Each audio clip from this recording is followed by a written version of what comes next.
आज से नई सीरीज शुरू है, ठीक है। और ये सीरीज इतनी आसान है कि आप इसे बहुत अच्छे से हल कर सकते हैं, यानी कि कोई भी बच्चा ऐसा नहीं होगा जो 100 सवाल सही ना कर पाए। इसमें 100 सवाल तक बड़े आराम से आप सही कर सकते हैं अगर आपने पढ़ाई करी है तो, जो पिछले टेस्ट पढ़ लिए हैं, तो पिछली सारी सीरीज कंप्लीट की हैं, तो आप इसको हल कर पाएंगे। सही लिखें, साफ लिखें, ताकि याद करने में कोई दिक्कत नहीं आए। पहला प्रश्न है सीरीज नंबर 1 का। शिव वाह से संबंधित दृश्य गुफा चित्र किस गुफा में है? बादामी में। बादामी।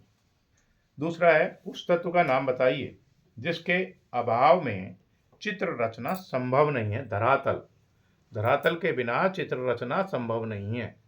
जैसे प्रागैतिहासिक काल का मानव था, प्रागैतिहासिक काल का जो मानव था उसका धरातल क्या होता था? सिंपल। आप बताइए दिनेश, आप बताओ। Very good. पाषाण क्यों बोला आपने? पाषाण क्यों बोला? हाँ, वेरी गुड। पाषाण शिला। पाषाण क्यों बोल दिया? हर एक पत्थर को पाषाण बोलते थे क्या? क्यों? हाँ, हर एक पत्थर को पाषाण नहीं बोलते थे। पाषाण काल उसी जो जिस भी पत्थर को आदि मानव ने छू दिया, छूने का मतलब है उसने यहाँ से उठाया यहाँ रख दिया, वो कैसा हो गया? बाकी सब पत्थर हैं, ठीक है। अब दूसरा नंबर सवाल देखें। उस तत्व, अच्छा हो गया। पोथी चित्रण। अच्छा, धरातल विभिन्न तरीके के हो सकते हैं, विभिन्न, जिस पर भी आप चित्रण कर सकते हो धरातल है, ठीक है।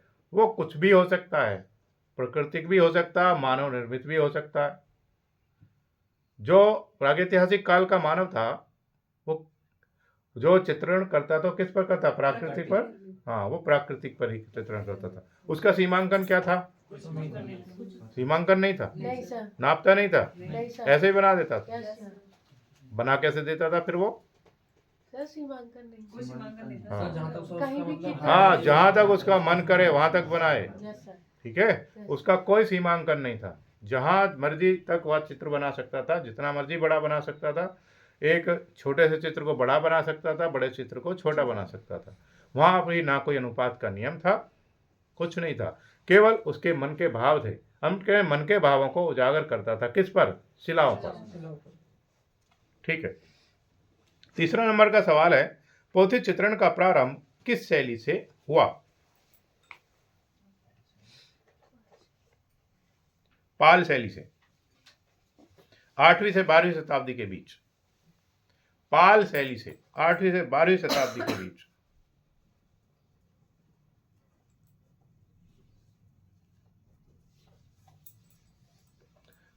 इसमें एक बात और महत्वपूर्ण है, जो पाल शैली है लघु चित्रों की सबसे महत्वपूर्ण शैली है। पाल शैली ही लघु चित्रों की सबसे महत्वपूर्ण शैली है।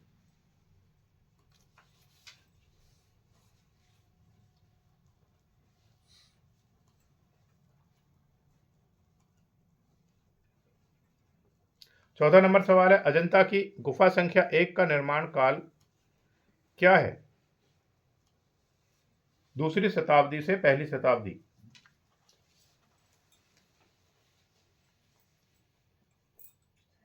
सर 3री शताब्दी, 6ठी शताब्दी से या 7वीं कह लो। हाँ, 6ठी 7वीं कह सकते हैं, ठीक है। सर 626 से 228 लिखा है, इसे गलत का। ये तो फर्स्ट गुफा का हुआ। फर्स्ट गुफा का मांग रहे हैं ना? केवल फर्स्ट का, केवल फर्स्ट का माना है।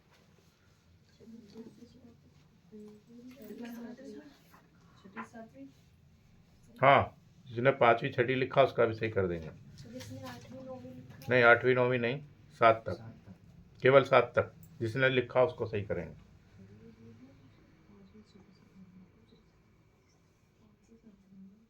किस धर्म से संबंधित है अजंता की गुफाएं? ओके।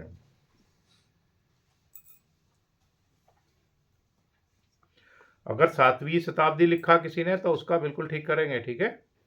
7वीं से ऊपर का नहीं करेंगे। अच्छा, विश्व धरोहर घोषित कब किया था अजंता को? 1983 यस, 1983 हाँ 1983, वेरी गुड। अच्छा, अजंता में हीनयान धर्म से संबंधित कौन कौन सी गुफाएं थी? सॉरी, हीनयान चरण से। 8 से 13 हाँ, 8 से 13 तक।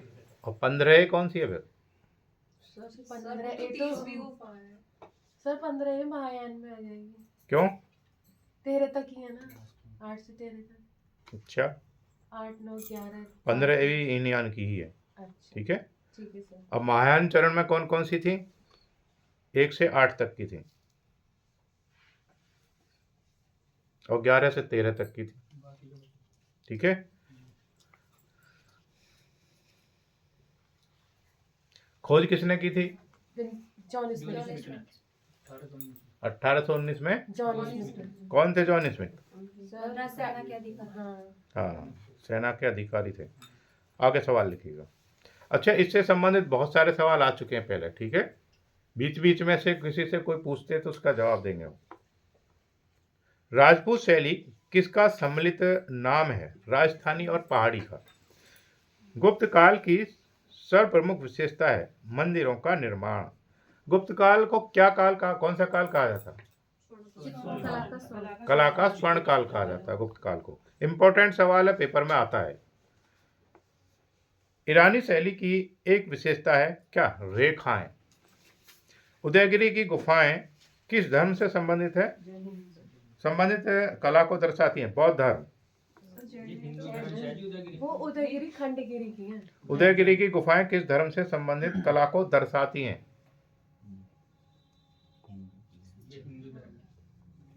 बौद्ध धर्म भी बोल सकते हैं, यस सर।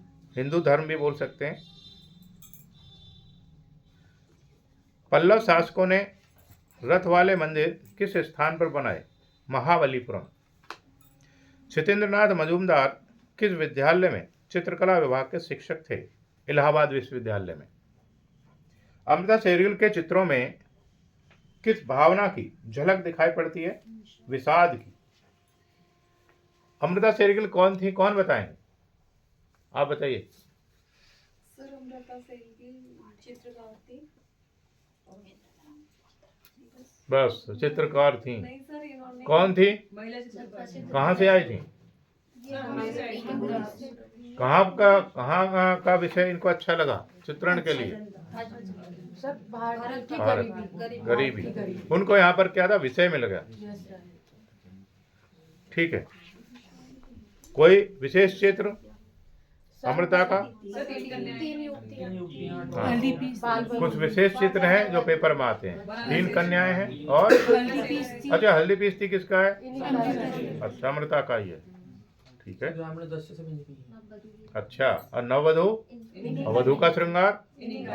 अच्छा बालिका वधू। अच्छा अच्छा।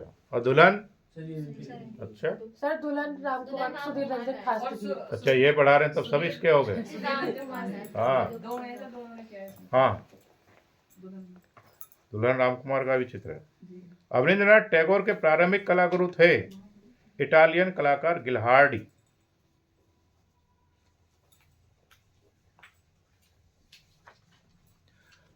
तेरह नंबर सवाल है, हरिपुरा पैनल की विषय वस्तु बताइए। भारतीय ग्राम्य जीवन। मैं सामान्य जनजीवन लिखा। हाँ, जनजीवन भी सही है, जेनर भी सही है, ग्राम्य जीवन भी सही है, जनजीवन भी सही है, जेनर भी सही है, ठीक है। कल एक मैंने सवाल बताई थी, हिंदी के कुछ शब्द ऐसे हैं परिस्थिति के अनुसार उनके अर्थ बदल जाते हैं, ठीक है। अगर जेनर चित्र लिख दिया है तो गलत नहीं है, ठीक है। वो सामान्य जनजीवन से संबंधित चित्र जो होते हैं वो किसके अंतर्गत आएंगे? जेनर लिख दिया उसने। अगर लिख दिया ग्राम्य जीवन, ग्राम्य में क्या है? सामान्य जनजीवन ही तो है वहाँ पर, वो भी बिल्कुल ठीक है। जिसने गांव के चित्र लिख दिया वो भी बिल्कुल ठीक है। तो वो आपको समझना है वो लिखा गया, ऐसे थोड़ी है जो आपने याद किया वही आएगा पेपर में, ऐसा नहीं होता। शिल्प कथा व रूपाली पुस्तकों के रचयिता का नाम क्या है? नंदलाल बोस।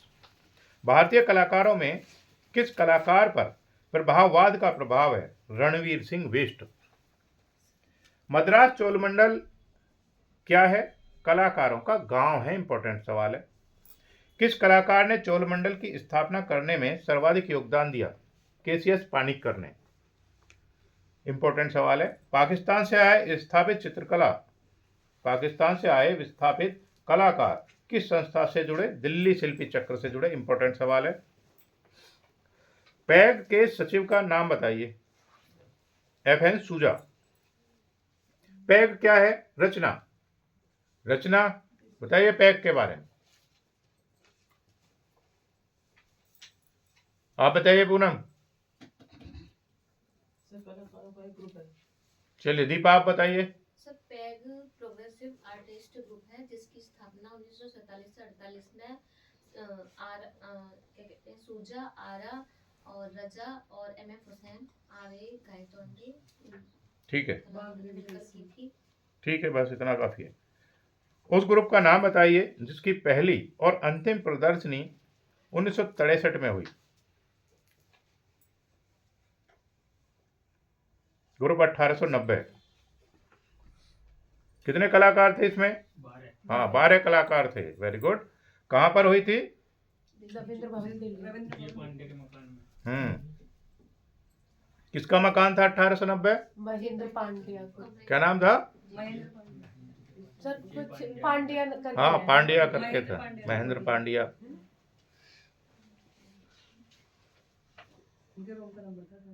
जे पांड्या है दादा। पांड्या है। अभिव्यंजनावादी चित्रकला का प्रारंभ कहाँ हुआ? जर्मनी। इंग्लिश भूदृश्य चित्रकार हैं टर्नर। भारतीय चिंतन के अनुसार कला का प्रमुख लक्ष्य है। हाँ, वो भी आ जाएगा। टिलीकैटल भी बिल्कुल आ जाएगा। वो भी भूदृश्य चित्रकार है। सर भारत के अंदर।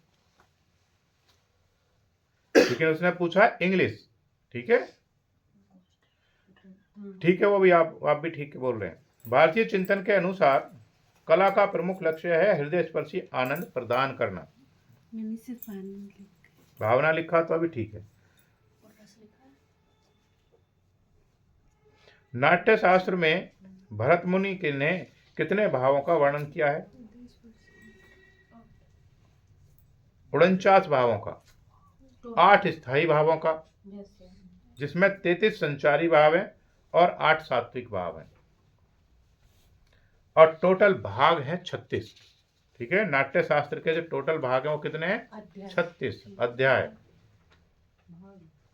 36 हाँ भागों में बटा हुआ है।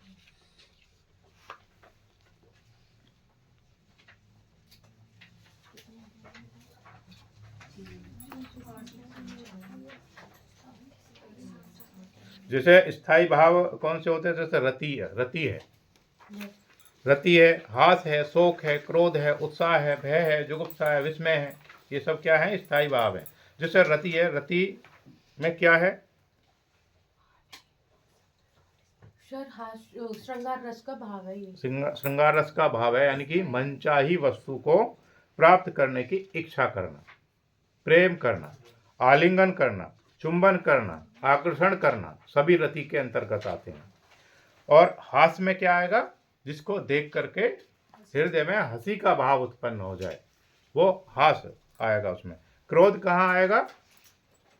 रौद्र रस। हाँ, जैसे किसका? रौद्र रस का उदाहरण क्या है? जैसे काली है, जीभ बाहर निकाल रखी है ना, हाथ में तलवार रखी है, उस तरीके का वो क्रोधित रूप में दिखाया गया है। फिर उत्साह कहाँ पर?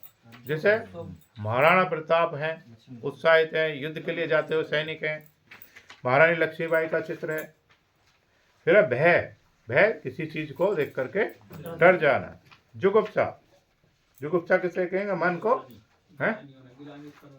हाँ, नहीं, जुगुप्सा हाँ ग्लानि भी हो सकता है, और मन खिन्न होना किसी भी चीज से, वो भी हो सकता है। विस्मय का मतलब है आश्चर्य। हाँ, तो ये इसके स्थायी भाव हैं। आगे सवाल देखिएगा 25 नंबर। 3 संगीतज्ञ, इंपॉर्टेंट सवाल है। 3 संगीतज्ञ किसकी प्रसिद्ध पेंटिंग है? पाब्लो पिकासो की। किस सन में बनाई थी? 1921 में, 1921। घनवादी शैली का चित्र है। घनवादी शैली कौन सी है इसमें? घनवादी शैली है। 3 संगीतज्ञ में पूछ लिया जाता है, 3 संगीतज्ञ चित्र की शैली कौन सी है, तो घनवादी शैली है। घनवादी शैली को क्या बोलते हैं? क्यूबिज्म, जिसमें कैसे बनेंगे? क्यूब के आकृति की आकृति बनाई जाएंगी।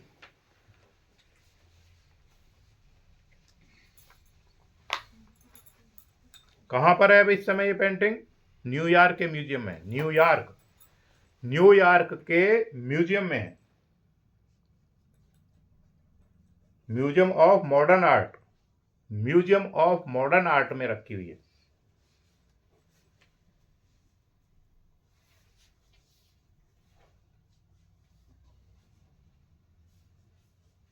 जो 3 संगीतज्ञ हैं, इनमें है कौन कौन 3 संगीतज्ञ? यानी कि तीनों अलग अलग होंगे, ठीक है।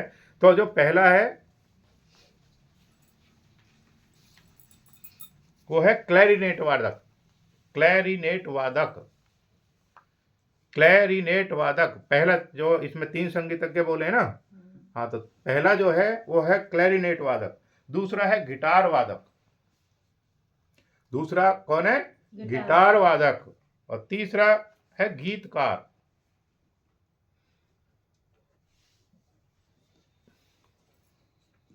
गीतकार। चित्र की विशेषता क्या है? रंग कैसे हैं इसके? चमकीले रंग भरे हुए हैं और तेल चित्र हैं, ठीक है। तेल चित्र पेंटिंग है। कौन? 3 संगीतज्ञ। किस माध्यम में बनी है? तेल माध्यम में बनी है। कौन सी शैली की है? घनवादी शैली के। 3 संगीतज्ञ में तीनों का काम क्या है? गिटार कौन बजा रहे हैं? दूसरे नंबर के, ठीक है। कुछ भी सवाल बन जाए यहीं से हल हो जाएगा। कैसे रंगों का प्रयोग किया गया है? चमकीले रंग। तो बहुत आसान सा है, बेहद आसान है। बस इसको एक बार पढ़िए और समझ लीजिए। रटने से ज्यादा समझने की कोशिश करेंगे, प्रश्न को समझने की कोशिश करेंगे, उसे रटिए नहीं।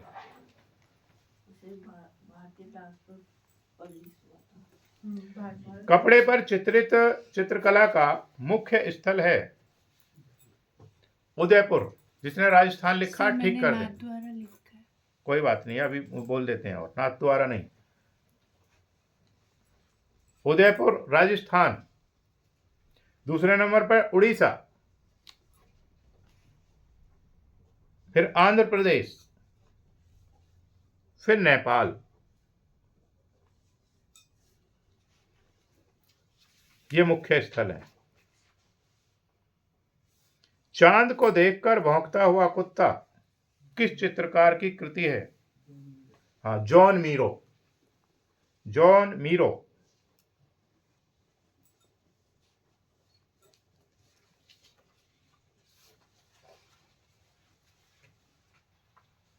किस सन में बनाई थी? 1926 में बनाई थी। ये लिख सकते हैं इसको। 1926 में बनाई थी, कैटेलोनिया शहर में। कैटेलोनिया शहर में बनाई थी।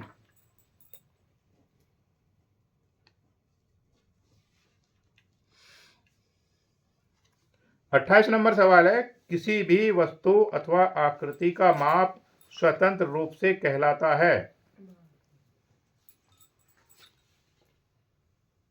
क्या कहलाता है? प्रमाण। प्रमाण।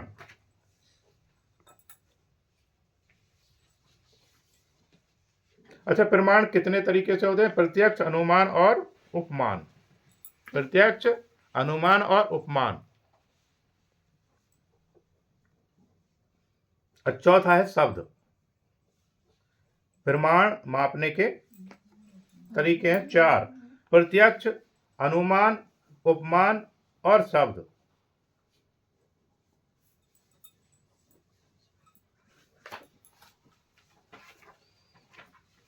अब प्रत्यक्ष में क्या है? प्रत्यक्ष में तो क्या है, वो सामने है ही, देख करके। जैसे कोई बाट रखा हुआ, उस पर लिखा हुआ क्या? 1 kg, तो प्रत्यक्ष है, वो प्रमाण, ठीक है। दूसरा मैंने बोला अनुमान। अनुमान अधिकतर अनुमान ही लगाते हैं। जैसे सीधा सा बहुत उदाहरण बता देता हूँ।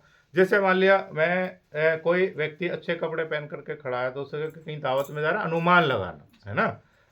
तो आपके दिमाग में अपने स्वतः ही आ जाएगी, कुछ विशेष होगा, आ जाती है ना बातें। Yes sir. तो जिस दिन आप विशेष कार्य के लिए जा रहे हैं, अपने आप ही सोच लेते हैं लोग, अच्छा हाँ वहाँ जा रहे होंगे, सोच लेते हैं ना, वो अनुमान हो गया। जैसे अभी रोड पर खड़े हुए हैं, रोड पर हमें रोड क्रॉस करना है, रोड क्रॉस करने के लिए ऐसे थोड़ी हम इधर उधर देखा चले गए, हम पहले अनुमान लगाएंगे, वहाँ से गाड़ी जो आ रही है सामने से, हम रोड क्रॉस कर जाएंगे, उसके बाद आएगी, ऐसा अनुमान लगा लेंगे, तभी तो हम जाएंगे। पहले गाड़ियों को देखते हैं ना। ऐसे ही हर एक जीव में प्रमा शक्ति होती है, प्रमा शक्ति को ही प्रमाण कहते हैं, प्रमा शक्ति को ही अनुमान कहते हैं। प्रमा शक्ति मान लिया एक छोटा जीव है, बिल्ली है, कैट, बिल्ली के सामने अगर एक ऊन का गोला डाल दिया जाए और एक चूहा, तो दोनों में अंतर कर पाएगी?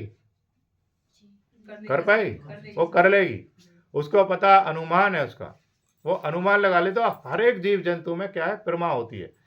अगर उसे जाना है, आना है, पहले ही उसके दिमाग में वो पता चल जाएगा, वो अनुमान लगा लेता उस चीज का। फिर मैंने बोला उपमान, उपमा, अनुमान में क्या है,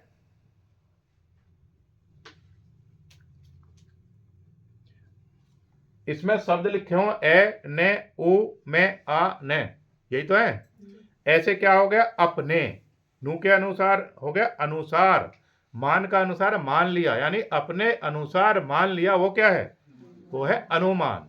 अपने अनुसार मान लिया, वो अनुमान होगा। फिर दूसरा लिखा उपमान, उप यानी कि दूसरे के अनुसार तुलना करना, किसी दूसरे से तुलना करना, वो क्या हो गया, वो उपमान हो गया। अब चौथा बोला मैंने शब्द, शब्दों से भी संतुलन हो जाता है, ठीक है। शब्द भारी है, हल्का है। भारी का मतलब है किसी एक शब्द से ही जीवन बदल जाता है, और किसी एक शब्द का बोलने का किसी पर प्रभाव भी नहीं पड़ता। अगर मैंने किसी से बोल दिया भाई ये टेस्ट पेपर याद करना है, कुछ बच्चों पर तो इतना प्रभाव पड़ जाएगा उसको तुरंत याद कर डालेंगे, कुछ बच्चों पे इतना प्रभाव पड़ेगा उसे 3 साल हो गए तब भी याद नहीं करा। तो वो प्रभाव की बात होती है, प्रमाण की बात होती है। वही सब हमारे घूम करके हमारी लाइफ में यही सब चीज़ घूमती रहती हैं, जो हम पढ़ रहे हैं, देख रहे हैं, कर रहे हैं, सब हमारी लाइफ में ही है। कहीं बाहर जाने की कहीं जरूरत नहीं है, सब कुछ हमें अपने अंदर दिखाई दे जाता है, सब कुछ। 29 नंबर सवाल है, ये समझ चुके प्रमाण? Yes sir. ये बहुत ज़्यादा डिटेल में नहीं बताया, जो जब ये प्रमाण पढ़वाया गया था, प्रमाण के बारे में लिखवाया गया था, एक एक टॉपिक इतना इंपॉर्टेंट है, इसको 2-2 3-3 दिन लग जाते हैं इसको पूरा अच्छे से समझाने में। जिन बच्चों ने जहाँ लिखा हुआ है ये, वहाँ पर इसके बहुत सारे उदाहरण आप देख सकते हैं। जो नोट्स मैंने बनवाया था उसमें इसके सैकड़ों उदाहरण होंगे वहाँ पर लिखे हुए, आप उसको एक बार जरूर पढ़ लेना, प्रमाण समझ में आ जाएगा। आपने वो भी पढ़ा होगा, रो भेदा प्रमाण नहीं भाव लावण्य योजना, सादृश्य वर्णिका भंग इति चित्र सड़ंग कम। तो वहां पर भी है, जीवन में हर जगह यही मिलेगा।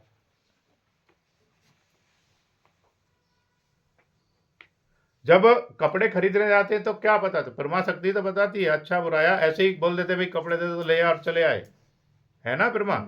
अगर मान लिया सामान्य जीवन की बात कर रहे हैं हम, सब्जी लेने के लिए गए तो ऐसा थोड़ी भाई सब्जी दे दो, दे दी उठा करके, तो हमारी प्रमा शक्ति होगी ना, कौन सी सही है कौन सी गलत है, तो वो बताता थोड़ी है, वो हमारी प्रमा वहां पे काम करेगी।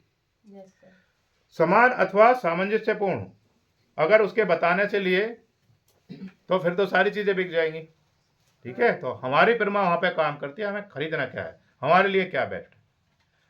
समान अथवा सामंजस्यपूर्ण अवयवों की पुनरावृत्ति से उत्पन्न निरंतरता को क्या कहते हैं, लय कहते हैं, लय। होशंगाबाद किस चित्रकला के लिए जाना जाता है, शैल चित्रकला के लिए। अलग अलग राजस्थानी चित्रों की पहचान का उत्तम साधन है आंखें। आंखें कैसी बनी है राजस्थानी शैली में, मीन, मीन मतलब मछली के आकार की, सुंदर और सामान्य से बड़ी बनी है। एक तो होती है सामान्य, एक उससे थोड़ी सी बड़ी बनी है, तो वो उसकी पहचान है। इनमें से कोई भी पूछा जा सकता है। और कैसी हैं, अंडाकार है, अंडाकार भी आंखें। अंडाकार का मतलब समझ रहे हैं ना, यस सर। अंडे के आकार की। भारतीय चित्रकला के पुनर्जागरण का श्रेय किसे जाता है, 100% आने वाला सवाल है भाई। बेहद इंपॉर्टेंट सवाल है। भारतीय चित्रकला के पुनर्जागरण का श्रेय किसे जाता है? अगर किसी ने शैली लिखा है, बंगाल शैली आ जाएगा, ठीक है। अगर किसी ने नाम लिखा है, राजा रवि वर्मा भी आ जाएगा, क्योंकि आधुनिक कला के जनक भी इनको ही कहा जाता है। फिर अगर किसी ने अवनींद्रनाथ लिखा है तो ये भी बिल्कुल ठीक है।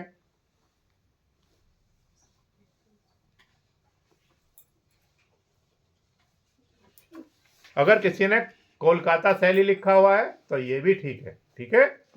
एक सवाल के बहुत सारे उत्तर हो सकते हैं, लेकिन होना वही चाहिए, सटीक।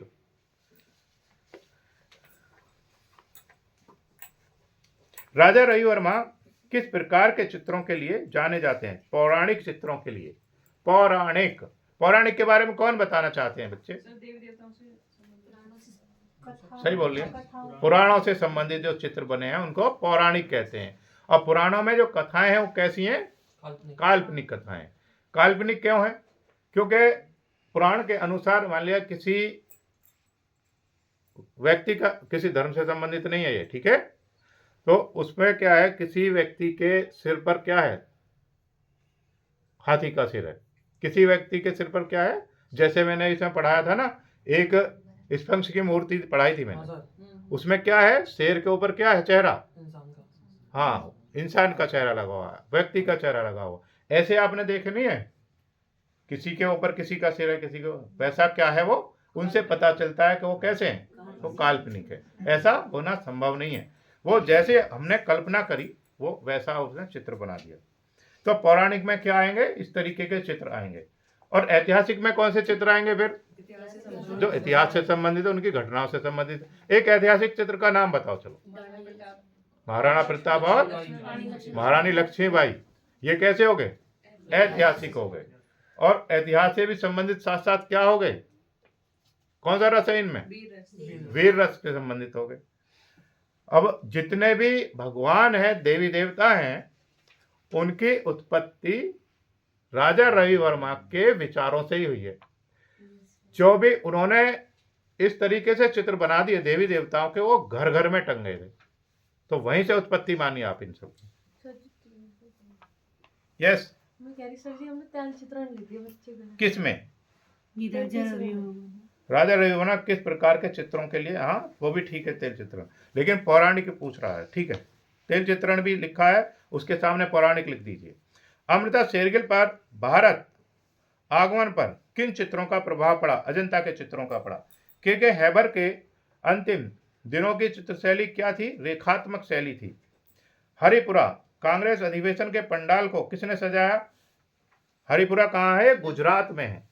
अगर गुजरात कांग्रेस अधिवेशन आता था तो सवाल यही है, वो सवाल दूसरा नहीं है। सजाया किसने? नंदलाल बोस ने। किस सन में? 1938 में।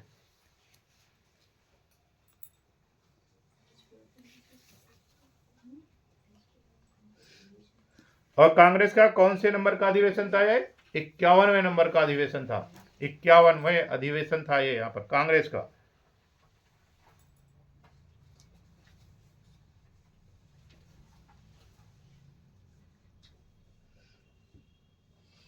अच्छा, स्पेशल क्यों है सवाल? स्पेशल क्यों है? आया था ना पेपर में। हाँ, फिर भी आ सकता है, ये स्पेशल सवाल है इसका। क्योंकि अधिवेशन जो था, सजा तो कोई भी देता किसी भी तरीके से, लेकिन इन्होंने क्या था? विशेष तरीके से सजा दिया था। अब विशेष तरीके में क्या लिखा था इन्होंने, लिख सकते हैं आप उसको। एक तो इन्होंने भारतीय कला और संस्कृति से संबंधित चित्र बनाए थे वहाँ पर। जैसे चरखा है, चरखा किससे संबंधित हो गया? महात्मा गांधी से संबंधित। महात्मा गांधी किससे थे? कांग्रेस से। और कांग्रेस का अधिवेशन था, कौन से नंबर का था? 51वें नंबर का अधिवेशन था। इनको वहां पर बुलाया गया था पंडाल सजाने के लिए। अब इन्होंने वहां पर उन्हीं से, देखिए किसी चीज में सफल होना है, सफल होने के लिए जो व्यक्ति चाहता है उससे संबंधित ही आप काम करिए, अगर किसी भी क्षेत्र में सफल होना है। इसीलिए जो छोटे बच्चे होते हैं उन पर भी ज़्यादा दबाव नहीं डालिए। उनको जो पढ़ना है उसको पढ़ने दीजिए। उस पर दबाव नहीं डालिए कि आपको 90 80 लाने, नो, बिल्कुल नहीं। कल बेटी आई थी, उसका फर्स्ट पेपर था, उसने बोला पापा, मैंने उससे ज़्यादा दबाव नहीं डालना, जितना हो सकता है 10 नंबर का 10 का करेगा, लेकिन दबाव नहीं डाल। अब उसने बोला कि मेरे पास कम से कम 70% मेरा ठीक हो गया, ठीक है। और रटना नहीं है, उसको जितना आता है माइंड में आप इतना लिखो।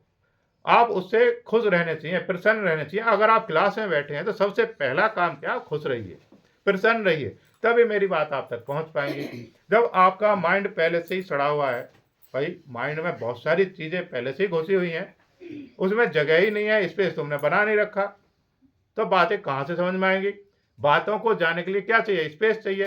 जब यार फोन होता है आपके पास, फोन, मैंने कोई मैसेज भेजा आपके फोन में पहुंच नहीं रहा, क्यों नहीं पहुंच रहा, क्योंकि स्पेस नहीं है उसमें। तो आप क्या करेंगे, पहले स्पेस बनाएंगे ना उसमें।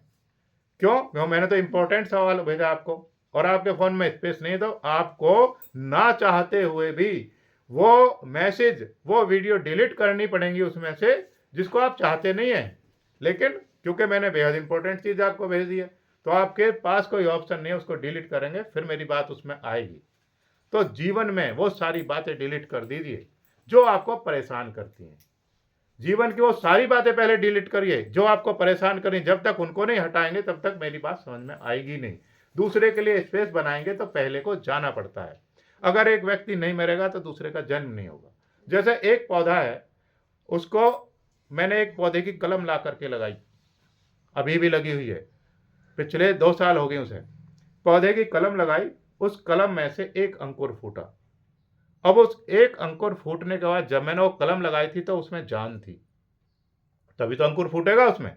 और वो लगा दी, लगाने के बाद आज वो एक बड़ा वृक्ष बन गई। लेकिन जो मैंने कलम लगाई थी वो आज भी इतनी ही है जितनी लगाई थी, उसमें कोई ग्रोथ नहीं हुआ, वो सूख गई और एक नए अंकुर को जन्म दिया।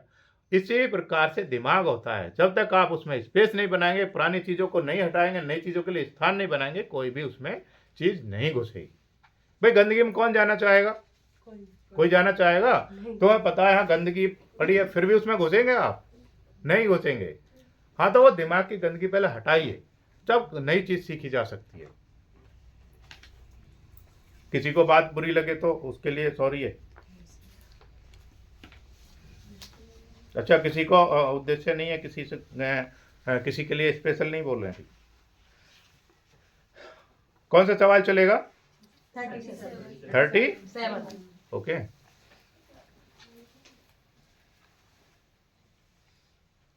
छब्बीस नंबर कौन सा था? 26 नंबर में क्या था? कपड़े पर चित्रकला। सर 37। हाँ हाँ, मुझे पता है। अच्छा ना, कपड़े पर चित्रित चित्रकला का मुख्य स्थल कौन कौन से बताए थे मैंने? उदयपुर, उड़ीसा, आंध्र प्रदेश। हाँ, इसमें मैंने एक चीज छोड़ दी थी, ठीक है, वो लिख लीजिए, फिर उसका ध्यान आए ना आए वहीं पे लिख लीजिए। आप पीछे नंबर डाल के लिख दीजिए, थोड़ा सा उसमें लिख लो, हो सकता है इससे संबंधित आपको थोड़ी जानकारी हो जाएगी।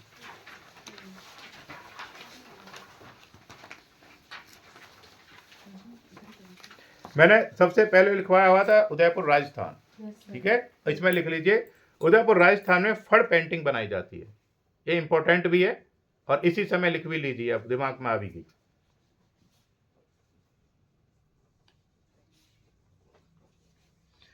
दूसरे नंबर पर लिखवाया था मैंने उड़ीसा।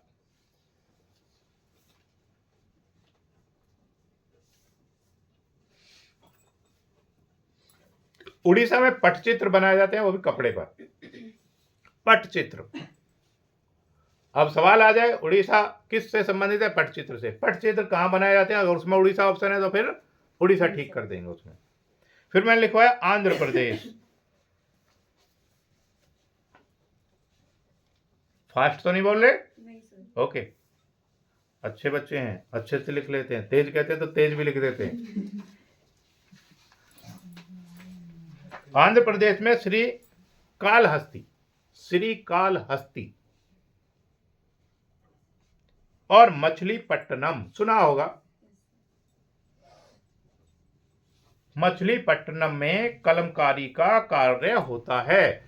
कलमकारी, जब सीधी सीधी बात बोलिए, कलम तो जैसे मेरे हाथ में है कलम, ये कलम है, उससे कह कलमकारी। मैंने आपको बोर्ड पे दिखा चुका हूँ कलमकारी से कैसे बनाई जाती है चित्र, ठीक है, वो हम बोर्ड पे अच्छे से दिखा चुके हैं, उसमें वीडियो भी बनी हुई है और मैंने आपको भेज भी दी है। कलमकारी। फिर कौन सा लिखा था? नेपाल।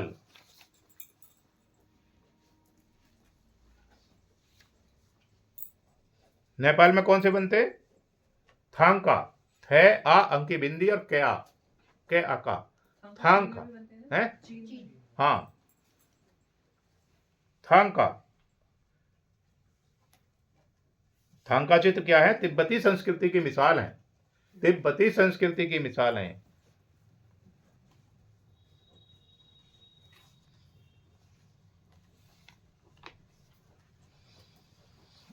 लिख लिया भाई? अब आते हैं दोस्तों 37 नंबर पर। ठीक है, ठीक है अर्चना, अब चलेगा 37 नंबर। लिखो आप।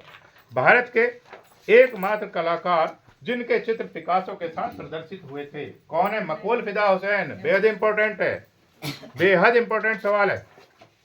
जिन पर निशान लगवाते हैं उनको तो आप रट डालिए, उन पे निशान इसलिए लगवा रहे हैं जब आपका लास्ट समय हो, 15 दिन या 1 महीना रह जाए पेपर का, 15 दिन पहले तो वो ही पढ़ रहे हैं जिन पर मैं इंपॉर्टेंट लगवाता हूँ। ठीक है भाई? बाकी सारे सवाल कौन से हो जाएंगे फिर? ये सहायक हो जाएंगे, ये टेस्ट को पूरा करने वाले हो जाएंगे। सबका सिलेक्शन नहीं होता, ये भी पता है आपको, लेकिन हमें 100% देना ये भी पता है। आप अपना प्रयास करिए, केवल आप 100% देने की कोशिश करिए। जब 100% देंगे तो फिर सिलेक्शन भी होता है। प्रथम भारतीय महिला कलाकार थी। अरे वाह, बेहद इंपॉर्टेंट सवाल है भाई, बेहद इंपॉर्टेंट, पेपर में आएगा निश्चित ये। हाँ, सुनैना देवी। कहाँ की थी? टैगोर परिवार की बेटी थी सुनैना देवी। क्योंकि हाँ, टैगोर परिवार किससे जुड़ा हुआ था? कला से जुड़ा हुआ था। तो जब कला का प्रभाव था घर में पहले से ही, तो जो महिला थी, लड़कियां थी, जो वहां शादी होकर आई, तो उनका भी क्या था? कला में रुझान हो गया। तो वहां से आई थी कौन? सुनैना देवी। एक और थी मंगलाबाई। अब आप बता सकते हैं मंगलाबाई कौन थी? अच्छा, बहुत पिटाई होगी। राजा रवि वर्मा की बहन थी, जिन्होंने वेगवान घोड़ा बनाया था। जब राजा रवि वर्मा ने मंदिर की दीवार पर, ध्यान से सुनो, मंदिर की दीवार पर एक चित्र बनाया था, तो उस चित्र को बनाने के लिए जो मंगला थी उससे कहा था मंगला कोयला लेकर के आओ। क्योंकि चित्र इसलिए बना था, जो मंदिर की दीवार थी वो उसी समय क्या था? उसको पोता गया था, उसमें पेंट किया गया था, और वो चमकदार थी, बिल्कुल वाइट। उनको लगा कि इससे अच्छा ऑप्शन कहाँ मिलेगा चित्र बनाने का, बढ़िया बैकग्राउंड बना हुआ है भाई। और उसके जो मामा थे वो गए हुए थे बाहर, और मंगला वहीं खेल रही थी उनके साथ। तो मंगला से बोला, मंगला एक कोयला लिया। अब वो ले तो आई, लेकिन लेने के बाद उसने जब उससे चित्र बनाना शुरू किया तो वो डरी फिर कि आज मामा जैसे ही आएंगे दोनों की कुटाई होगी। लेकिन जैसे ही वो आए, जब उसने चित्र बना दिया, तो वहाँ जो वो था, जो उनके घर पर रहता था देखभाल के लिए, चौकीदार मान लीजिए, उसने जब उस चित्र को देखा तो उसके पैरों तले जमीन खिसक गई कि अभी तो मंदिर की दीवारें पुतवाई हैं और यहाँ पर एक चित्र बना दिया कि आज इनके साथ साथ मेरा भी काम तमाम हो जाएगा। लेकिन क्या हुआ? जब वो शाम को लौटे, सब छुप गए इधर उधर, कोई बताने के लिए तैयार नहीं था, कोई नहीं दिखाई दे रहा सामने। उन्होंने सोचा पता नहीं क्या हो गया। लेकिन जब वो आए, उन्होंने देखा कि मंदिर की दीवार पर बेहद सुंदर एक चित्र बना हुआ है। उन्होंने तुरंत पूछा कि भाई ये चित्र किसने बनाया है? कोई नहीं निकल के आया बाहर। क्यों? वो डर रहे थे। फिर वो झुके हुआ, चेहरा झुका हुआ, गर्दन झुकी हुई, वहाँ पे राजा रवि वर्मा आए। वो चुपचाप वहाँ पर खड़े हो गए उनके सामने, उनके सिर पर हाथ फेरा बेहद प्यार से, और उनसे पूछा क्या ये चित्र तुमने बनाया है? उन्होंने कहा हाँ मैंने बनाया है। उन्होंने निडर होकर के कहा। जब उसने कहा, फिर पूछा क्या आपको इसमें रुचि है? उन्होंने कहा हाँ मुझे बेहद रुचि है। फिर इनको जो इसके कलाकार के जानकार थे उनके पास इनको भेजा गया था। वहां से शुरुआत हुई थी। इस चित्र का नाम था वेगवान घोड़ा। राजा रवि वर्मा का सबसे पहला चित्र वही है। ध्यान से सुनना जरूरी है। अब कौन सा सवाल चलेगा भाई?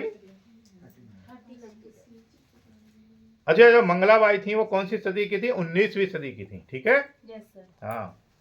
भारतीय चित्रकला में रंग के साथ महत्व है रेखा का, आकार का, भाव का, लय का। अगर चित्र में सब कुछ हो और भाव ना हो तो फिर क्या है? चित्र का असफल है, वो सफल नहीं है। अब भाव कैसे जगेंगे? भाव जगाने पड़ते हैं। चित्र में भाव दिखाने पड़ते हैं। जैसे मैंने बार बार एक उदाहरण दिया था, किसी को चित्र बनाना है किसी भिखारी का, अब भिखारी का चित्र तो सब बना देंगे, उसमें भाव डालना बेहद मुश्किल होता है। तो उसके तरीके हैं, उसको कैसे डाला जाएगा, तरीके क्या हैं। जो भिखारी का चित्र बनाएंगे तो उसके हाथ में क्या दिखाएंगे, पात्र, कोई भी भिक्षा पात्र दिखाएंगे जो टूटा फूटा होगा। अब उससे क्लियर नहीं होता कि एक भिखारी है। क्यों? क्योंकि टूटा हुआ पात्र, पुराना पात्र, गंदा पात्र तो किसी के पास भी हो सकता है, गरीब व्यक्ति के पास भी हो सकता है। तो उसके उदाहरण के लिए उसके हाथ में क्या दिखाएंगे, लकड़ी दिखाएंगे, तो वो कैसी, टेढ़ी मेढ़ी। उसका जो बैकग्राउंड दिखाएंगे वो कैसा दिखाएंगे, वीरान, सुनसान। और पेड़ भी दिखाएंगे तो कैसा दिखाएंगे, सूखा हुआ। सूखा पेड़ किसका प्रतीक है, वो निराशा का, ठीक है, दुख का, इनका प्रतीक है। अब उसके पास जो कपड़े हैं वो फटे हुए के साथ साथ क्या दिखाएंगे, थेगली लगे हुए दिखाएंगे। थेगली समझते होंगे कुछ आप लोग, है ना। थेगली का मतलब क्या है, स्टिकर टाइप में उसकी सिलाई हुई चारों तरफ से, स्टिकर लगा करके, उसको थेगली बोलते हैं हिंदी में। एक देशज शब्द है, देशज शब्द है ये मतलब ऐसा शब्द नहीं ऑथेंटिक वाला। तो वहां पर भाव आ जाएंगे किसके, हाँ, उसके भाव आ जाएंगे कि वास्तव में भिखारी है। और लय, जब तक लयात्मक रेखाओं से चित्र का अंकन ना हो, हाँ, चित्रकार तब तक सफल नहीं है, जब तक उसके मन माफिक उसमें भाव ना आ जाए। 40 नंबर सवाल है, भारतीय सौंदर्य शास्त्र के प्रथम दार्शनिक थे भरत मुनि। फास्ट करेंगे थोड़ा। आकृतियों से क्या स्पष्ट होता है, रूप। सर्वप्रथम स्थिर चित्र किन चित्रों में, सर्वप्रथम स्थिर चित्रण किन चित्रों में मिलता है, मुगल शैली के चित्रों में। स्थिर चित्रण यानी कि स्टिल लाइफ, वो सामने किसी भी जिसका चित्र उन्हें बनवाना होता था सामने रखे जाते थे, बैठते थे, बैठने के बाद उनके फिर स्केच बनाए जाते थे, घटनाओं के, पक्षियों के।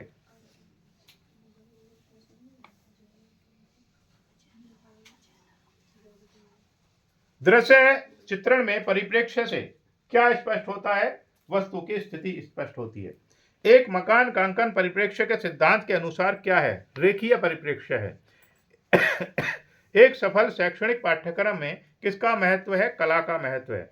किसी संरचना के प्रमुख दो तत्व क्या हैं, रूप और स्थान है। मूल रंग कौन से हैं, पीला, लाल, नीला। इनको प्राथमिक भी बोलते हैं, मूल भी बोलते हैं, प्राथमिक रंग भी बोल सकते हैं इसको सुषमा।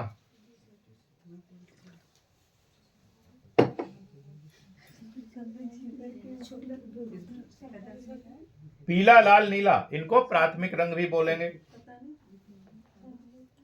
इन्हीं रंग से क्या है, रंग और रंग बनाए जा सकते हैं। सारे रंग इनसे बनाए जा सकते हैं, इनके मिश्रण से बनाए जा सकते हैं, द्वितीय और तृतीयक भी। इंपॉर्टेंट सवाल है ये, 100% आएगा और हर पेपर में मिलता है। मूल रंग हर पेपर में मिलता है। जब मैंने रंग पढ़ाए थे तो इस पे भी दिखाया, उस पर छोटी वीडियो भी बनी हुई है, अगर देख सकते हैं तो उसको।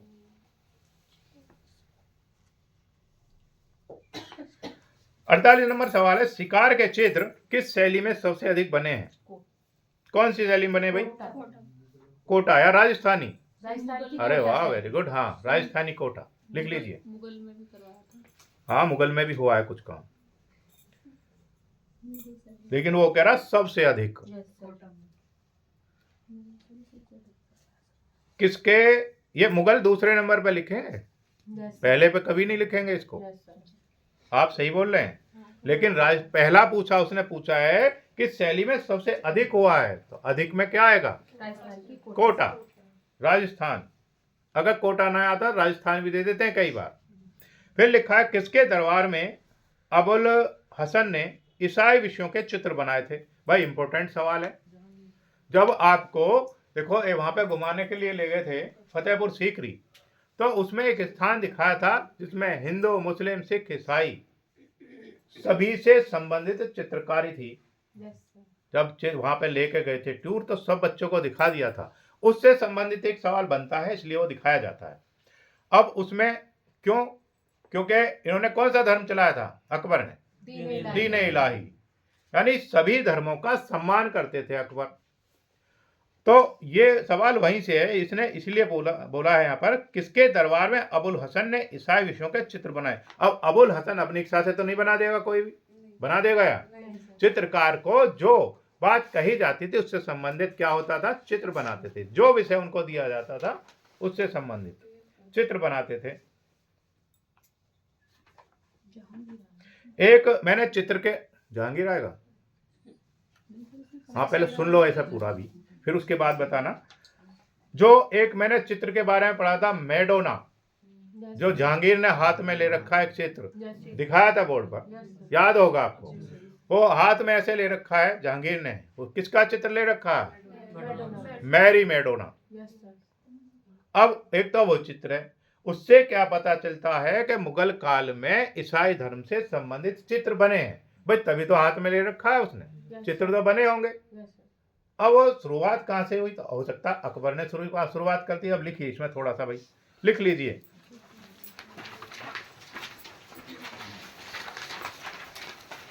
क्या उत्तर लिखवाया मैंने इसका? अच्छा, कुछ नहीं लिखवाया। जो ईसाई धर्म से चित्र बनने शुरू हुए थे वो किसके समय में हुए थे, अकबर के समय में शुरू हो गए थे। ठीक है, वो चित्र किसको मिला, जहांगीर को मिला। जहांगीर ने हाथ में ले रखे उसका चित्र बनवाया, फिर अपना मैडोना का चित्र हाथ में ले रखा और अपना चित्र बनवाया। तो जाहिर सी बात है वो अकबर के समय में से आया होगा। अब ये लिखिए आपको, अकबर के समय में शुरू हुए थे, किस धर्म से संबंधित, ईसाई धर्म से संबंधित जो चित्र थे अकबर के समय में शुरू हुए थे।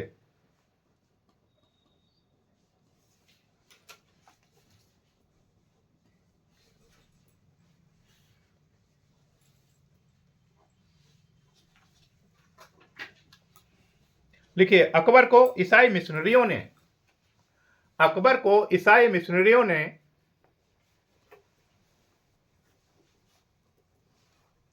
मदर मैरी की पेंटिंग भेंट की थी। मदर मैरी की पेंटिंग भेंट की थी। और इसके साथ साथ क्या था, बाइबिल भेंट की थी, जिसपे हाथ रख के कसम खाते हैं। क्या कसम खाते हैं सुधा? हाँ, जो भी कहूंगा सच के सिवा कुछ नहीं कहूंगा, ऐसा कहते हैं, लेकिन सच नहीं होता वो फिर भी झूठ बोलते हैं, लेकिन आपको सच ही बोलना है। लिखिए अब इसमें, जहांगीर ने पहले नंबर पर कौन है भावना, अकबर ने क्या करा था, शुरू किया था। क्यों? उसने दीन-ए इलाही धर्म चलाया। वो हर धर्म का सम्मान करता था। जब उसके पुत्र कौन था, जहांगीर था। जब जहांगीर को पता चला कि मेरे पिता तो हर धर्म का सम्मान करते हैं, तो जहांगीर ने क्या फिर उसको और बढ़ाया। भाई अधिकतर पुत्र क्या होते हैं, पिता के काम को आगे बढ़ाने का काम करते, तो इसने वही किया, इसने कोई विशेष तो काम नहीं किया। अब लिखिए इसमें, जहांगीर ने ईसाई संतों के चित्र बनवाए। अब ये सवाल इंपॉर्टेंट है, जहांगीर ईसाई संतों के चित्र किस चित्र, मुगल काल के कला उसने शासक ने बनवाए थे। किसने बनवाए? वो जहांगीर ने बनवाए। अब लिखिए, जहांगीर ने मैरी और जीसस इंपॉर्टेंट सवाल है, के चित्र बनवाए। मैरी और जीसस के चित्र बनवाए। भाई थोड़ा सा और फास्ट करेंगे, ठीक है, ताकि हम टाइम पर काम खत्म कर पाए। जीसस के चित्र बनवाए। और इससे भी पता चलता है कि जो जहांगीर था वो सोने का क्रॉस चिन्ह होता है, ईसाई धर्म से संबंधित, देखा ना, गले में टांगते, वो जहांगीर ने भी टांगा था। उससे पता चलता है कि जहांगीर ने कला से संबंधित चित्र बनवाए थे। ठीक है, ईसाई धर्म से संबंधित चित्र बनवाए थे। शुरुआत किसने करी और इसको उच्चीकृत किसने किया, यानी इसमें ज्यादा। और एक उसका इससे भी पता चलता है कि जब जहांगीर का चित्र देखा ना मैडोना वाला, उससे भी पता चलता है कि ईसाई धर्म के चित्र बनवाए होंगे। तभी जब उसका रुझान था, क्योंकि उसमें इनकी मुगल काल में क्या था, एक विशेषता थी, जिस धर्म से संबंधित इनको अच्छा लगता था कोई भी बात, उसको ये स्वीकारते थे। तो इन्होंने कौन सा विरोध के बावजूद भी कौन सा धर्म चला दिया, दीन इलाही धर्म चलाया, जिसके चलाने के बाद अकबर के नाम के पीछे क्या लगा, महान लगा। और किसी के नाम के पीछे तो नहीं लगता, एक अशोक महान है, अशोक महान, दूसरे अकबर महान, और तीसरे कौन है, सिकंदर महान, या और भी किसी के सामने लगा हुआ नहीं। इन्होंने दुनिया में कुछ विशेष काम किए होंगे, तभी इनके नाम के पीछे महान लगा दिया। आगे देखेंगे भाई, भारतीय संविधान का मूल ग्रंथ किसने सुसज्जित किया, बेहद इंपॉर्टेंट सवाल है, आएगा पेपर में। नंदलाल बोस ने, बहुत बार आ चुका है, कई बार इसको समझा चुके हैं और उसको दिखा भी चुके हैं बोर्ड पर। कौन सा चित्र था उसका, पहला प्रश्न दिखा चुके हैं। 49 का लिखा नहीं जहांगीर, और वहां उसी के सामने पोस्टक में लिख दो अकबर के समय में शुरू हुआ था। हाँ तो अकबर ठीक तो है, लिखो अकबर, मैंने लिखवाया है, अकबर के समय में शुरू हुआ था, और दीवारों और छतों पर बने थे चित्र। जो वहां पर है फतेहपुर सीकरी में, वहां पे भी तो दीवार और छत पे ही है वो। जब आप देखेंगे ऐसे नजर उठा के तब दिखाई देंगे वो। हिंदू, मुस्लिम, सिख, ईसाई चारों धर्मों के हैं, उसे चारों धर्मों से संबंधित है, नक्काशी की हुई है चारों धर्मों से संबंधित।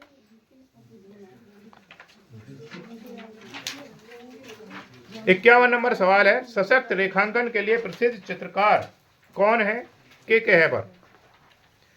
अकेले ये ही नहीं है, देखिए कोई भी वाक्य है, कोई भी शैली है, किसी एक व्यक्ति पे खत्म नहीं होती है, ये तो जानते हैं आप। या तो उसको घटाएगा कोई या बढ़ाएगा, दोनों में से काम होंगे। तो ऐसे ही यहाँ पर ये सवाल है, सशक्त रेखांकन के लिए प्रसिद्ध चित्रकार कौन है, तो सबसे पहले कौन हो गया, हैबर। तो ऐसा थोड़ी है वो उसने ही बंद कर दिया हो, और भी चलाया होगा आगे, तो लिख लीजिए फिर उनको। अवनींद्र नाथ का नाम बहुत बार सुन चुके हैं आप, 1000 बार तो सुन ही चुके होंगे मेरे मुंह से भी। नंदलाल बोस, अब नंदलाल बोस क्यों प्रसिद्ध है सुधा, क्या बनाया इन्होंने। सर हरिपुरा पैनल के कांग्रेस अधिवेशन के, अच्छा ठीक है, कौन से सन में, 1938 में। 1938 में। और प्रसिद्ध नहीं है, सबसे प्रसिद्ध ग्रंथ कौन सा है, संविधान के ऊपर की। हाँ तो वो नहीं बता रहे आप, अच्छा बताने नहीं चाहते हो, ठीक है। हुसैन का क्या नाम है, MF हुसैन, मकबूल फिदा हुसैन, ये भी इन्होंने भी सशक्त रेखांकन में काम किया है। दीपा लिखो। KG सुब्रमण्यम, इनके बारे में डिटेल में भी पहुंच जाना वहां पर जहां पे मैंने लिखवा रखा है, ये सारे अच्छे से लिखवाए हुए हैं चित्रकार। 52 नंबर सवाल है, अधिकांश प्रागैतिहासिक चित्रों के रंग कैसे हैं, गेरुआ कह सकते हैं, प्राकृतिक कह सकते हैं, ठीक है। अगर किसी बच्चे ने प्राकृतिक लिखा तो वो बिल्कुल ठीक लिखा है। खनिज भी कह सकते हैं,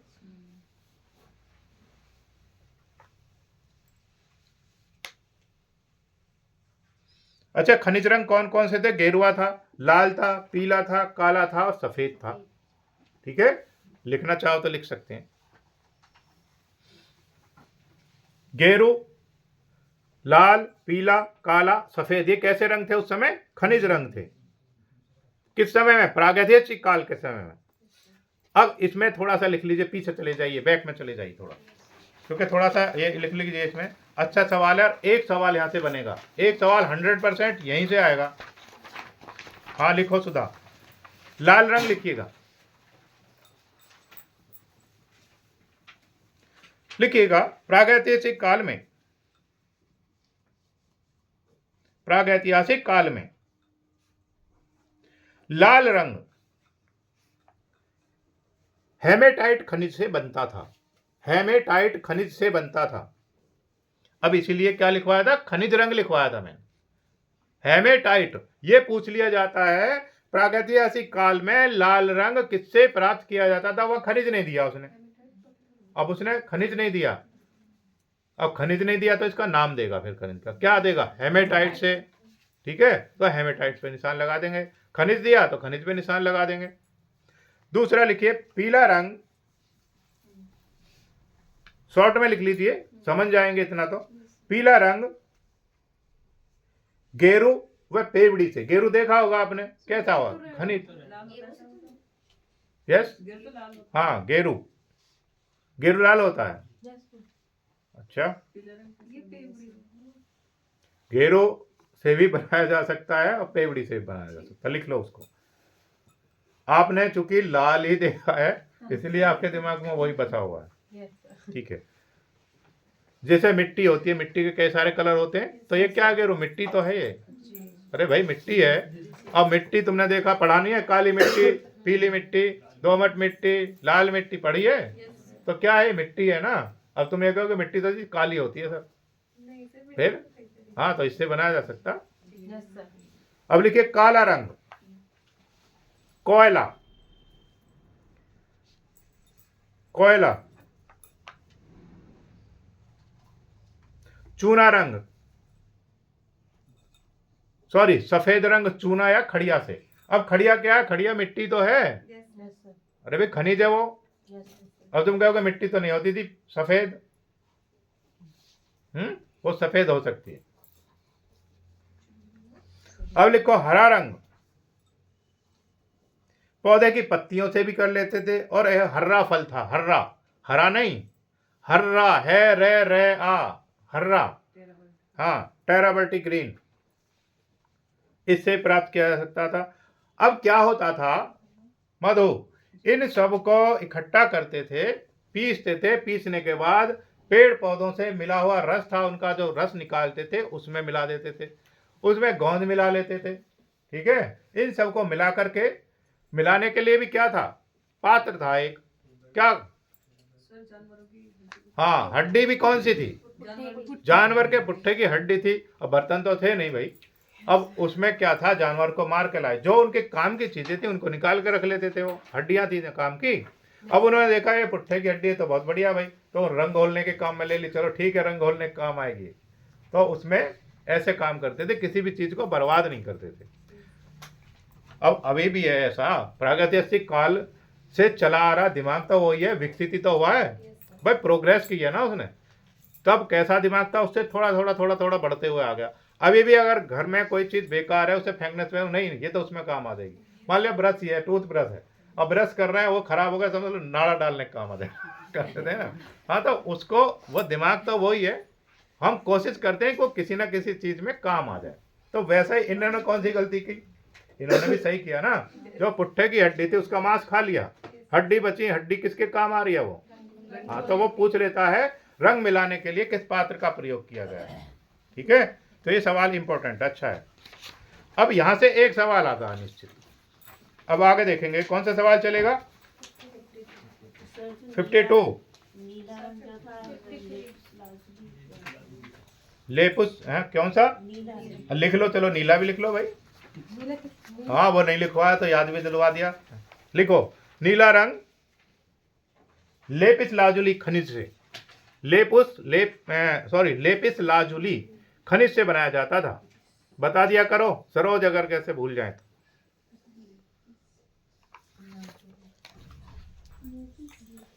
लेपिस लाजुली से बनाया जाता था।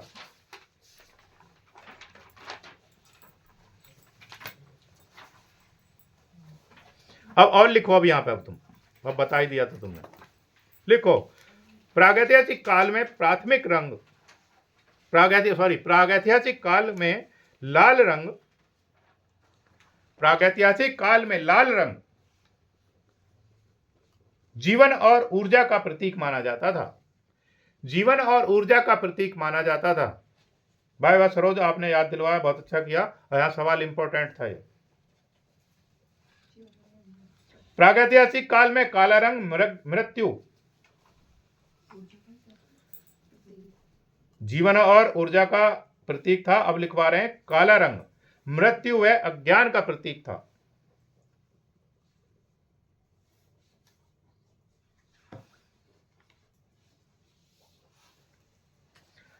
और जो रंग थे जानवरों की चर्बी और पौधों का रस निकाल करके उसको मिलाया जाता था, मिला करके फिर उनको बनाया जाता था।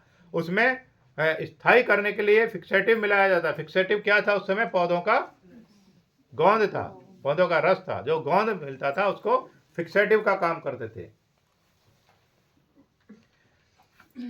मतलब आप जब इनको पढ़ेंगे, देखेंगे, समझेंगे तो आपको लगेगा कि यार ये वास्तव में मतलब इनमें कितना दिमाग रहा होगा, बहुत दिमाग रहा होगा। अब आगे देखते हैं 66 नंबर चलेगा और अच्छा 53 पे अभी। मिर्जापुर किन चित्रों का कला केंद्र था? प्रागैतिहासिक। थोड़ा फास्ट लिखो। सेंधा सभ्यता का प्रसिद्ध स्नानागार कहां से मिला? मोहनजोदड़ो से। अगला है अजंता के समकालीन चित्र कहां मिले हैं? बाघ, एलोरा, सित्तनवासल। लिख लीजिए, बाघ, एलोरा, सित्तनवासल अजंता के समकालीन है ये। और ऐसा मालूम होता है कि जो अजंता के ही चित्रकार होंगे वो वहां पर चित्रकारी कर आए होंगे, वो वहां पर गए होंगे, उन्होंने ही चित्र बनाए, क्योंकि वो मिलते जुलते हैं कुछ। अजंता की खोज किस सन में की गई थी? 1819। हाँ बोला करो भाई, किसने की थी? जॉनी स्मिथ ने। अच्छा अच्छा, एक और है, फाहियान जो था चीनी यात्री था, पढ़ा होगा आपने। Yes sir. उसने एक यात्रा वृत्तांत लिखा था। यात्रा वृत्तांत किसे कहते हैं? जैसे आप यहां से आगरा गए, आगरा जाने का यात्रा वृत्तांत लिखेंगे तो पहले रास्ते में क्या पड़ा, कहां पर हमने खाया, कहां पर बस रुकी, वो लिखेंगे ना यात्रा वृत्तांत में। Yes sir.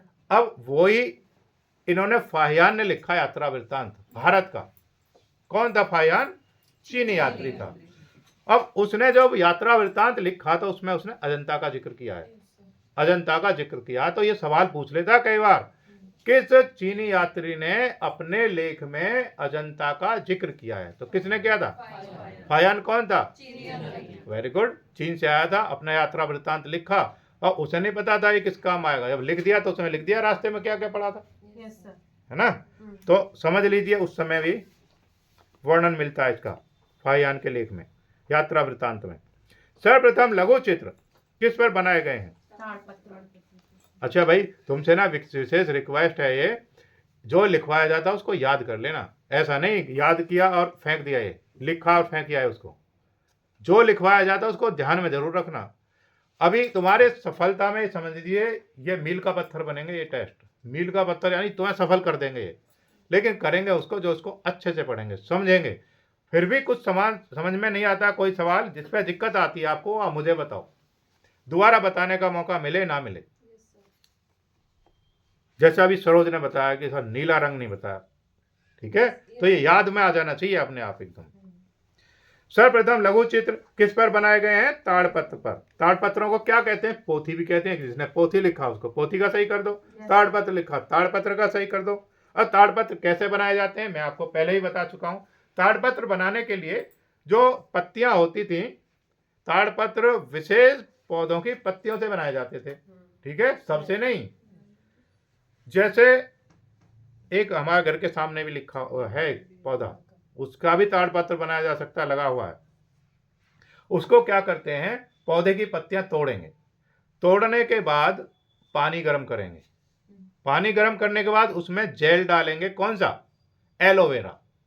एलोवेरा की पत्ती होती है ना, उसमें से अंदर से जेल निकलता है, उस जेल को उसमें डाल के गर्म करेंगे।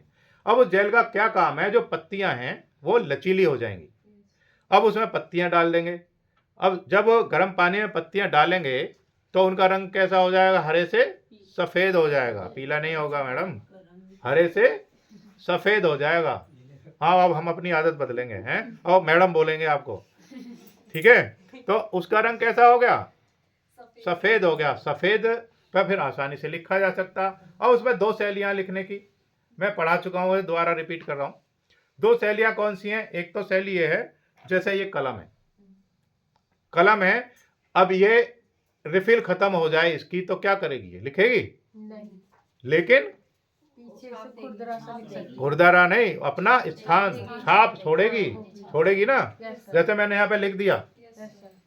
तो छाप तो छोड़ेगी। Yes sir. तो वो ऐसी, ये समझ लीजिए बिना रिफिल वाली पेंसिल से लिखते थे। अब उसमें छाप तो छोड़ रही है लेकिन दिखाई नहीं दे रही। अब उस छाप पर क्या है, कलर लगाते थे। वैक्स भी आप भी करके देख सकते हैं। मान लिया वैक्स पेंट लगा दिया उस पर, पेंट क्या होता था उसमें भर जाता था वो। या स्याही बनाते थे, कजली स्याही सुना होगा, यस सर, सुना है? यस सर, उस तरीके से रंग थे। अब उसको उसमें ऐसे लगा दिया, लगाने के बाद उसको कपड़े से बिल्कुल साफ कर दिया। जो इसने कलम ने इंप्रेशन छोड़ा था, जो गड्ढे बनाए थे, जो लिखा था, अब वो थोड़े से क्या है, डार्क हो जाएंगे। डार्क होने के बाद वो बाकी साफ हो जाएगा, बिल्कुल बिना पेन से लिखे ही लिख जाएगा उस पर। तो ये ताड़पत्र बनाए जाते थे। ताड़पत्र बनाने के कई विधियां थी, उन पे कई ताड़पत्रों पर चित्र भी बनाए जाते थे। चित्र किसी से रामायण से, महाकाव्य से, महाभारत से, जिसको जिससे संबंधित बनाने होते थे वो बना दिए जाते थे। फिर ये विकास हुआ, इनमें बहुत सारा है, चलो छोड़ो अभी से, पहले पढ़ा चुके हैं। यस सर, जब इसमें घुस जाते हैं ना तो फिर टाइम बहुत ज़्यादा हो जाता है। सर ये तो लो रिलीफ पेंटिंग की तरह हो गया। हाँ वेरी गुड, लो रिलीफ पेंटिंग की तरह हो गया वो। जैन लघु चित्रों का प्रमुख विषय क्या है? तीर्थंकरों और उनकी जीवनियां हैं। 58 नंबर सवाल है, तैयब मेहता का प्रसिद्ध चित्र कौन सा है? काली। रामकुमार प्रसिद्ध है प्राकृतिक चित्रण के लिए।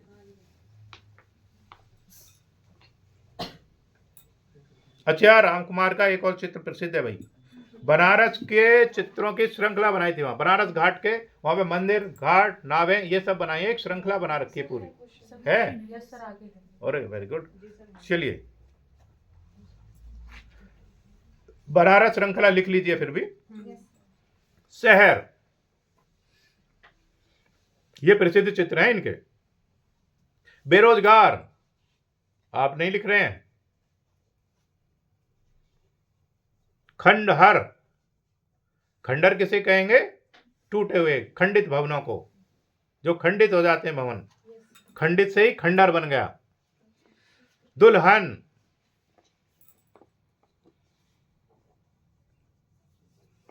60 नंबर सवाल है, मोहनजोदड़ो और हड़प्पा में पाई गई सीलें किस माध्यम में पाई गई हैं? टेराकोटा, वो हम बोर्ड पे दिखा चुके हैं आपको। टेराकोटा कैसे बनते हैं, कौन कौन सी विधि है टेराकोटा बनाने की, वो सब अच्छे से समझा चुके हैं। ये बार बार आएंगे सवाल, बार बार रिपीट नहीं करेंगे उनको। अजंता एलोरा की गुफाओं को सबसे पहले किसने देखा? किसने देखा भाई? ह्वेनसांग ने देखा था। इसके बाद जोहन स्मिथ ने देखा था 1819 में। सबसे पहले किसने देखा? कौन सा? ये इतिहासकार बताते हैं यस सर, कि सबसे पहले ह्वेनसांग ने देखा। इनके बाद कौन आए थे? John Smith. वो कौन थे? अंग्रेज अधिकारी थे, सेना के अधिकारी थे।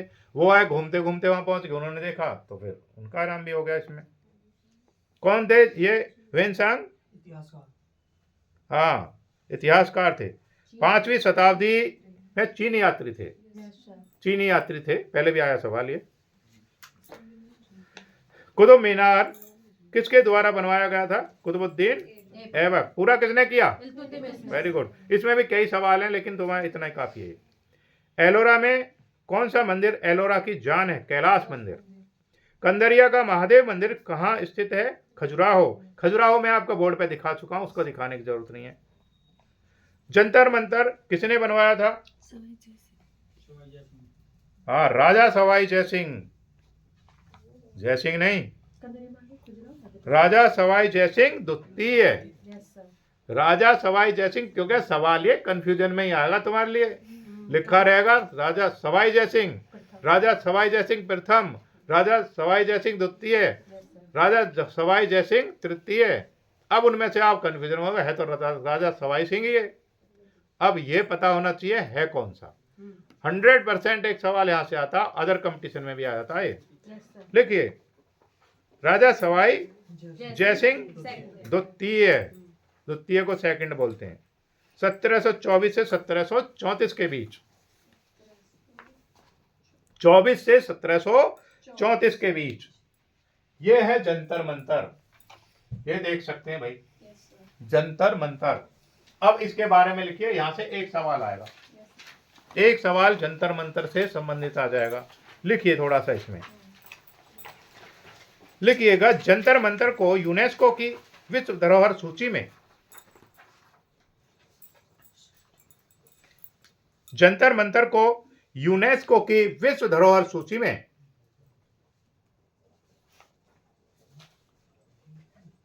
2010 में 2010 में शामिल किया गया था। 2010 में शामिल किया गया था।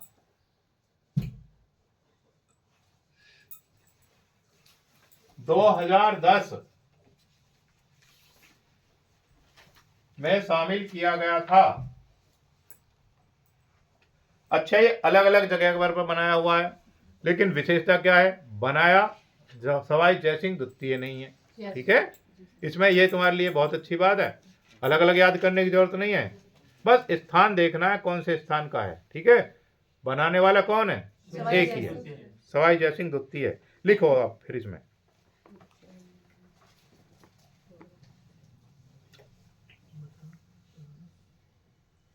जंतर मंतर में जयप्रकाश यंत्र भी है, क्योंकि 12 यंत्र हैं यहाँ पर। ठीक है, हम वही लिखवा रहे हैं, क्योंकि ये सवाल मैंने एक आध बार देखा है, जयप्रकाश यंत्र किससे संबंधित है। अब ये नया सा सवाल लगता है, जयप्रकाश, अब इनके गांव में भी जयप्रकाश है। अब जयप्रकाश कौन सा है? देखो ये भी हंस रही है, इनके गांव में भी जयप्रकाश है। तो जयप्रकाश यंत्र क्या है? सवाई जयसिंह द्वारा बनाए हुए, किसमें? हाँ, जंतर मंतर के अंदर 14 यंत्र थे। ये उन 14 यंत्रों में से मुख्य यंत्र है जयप्रकाश। 14 लिख लो, कोई बात नहीं है। अब जयप्रकाश को भी लगाओ।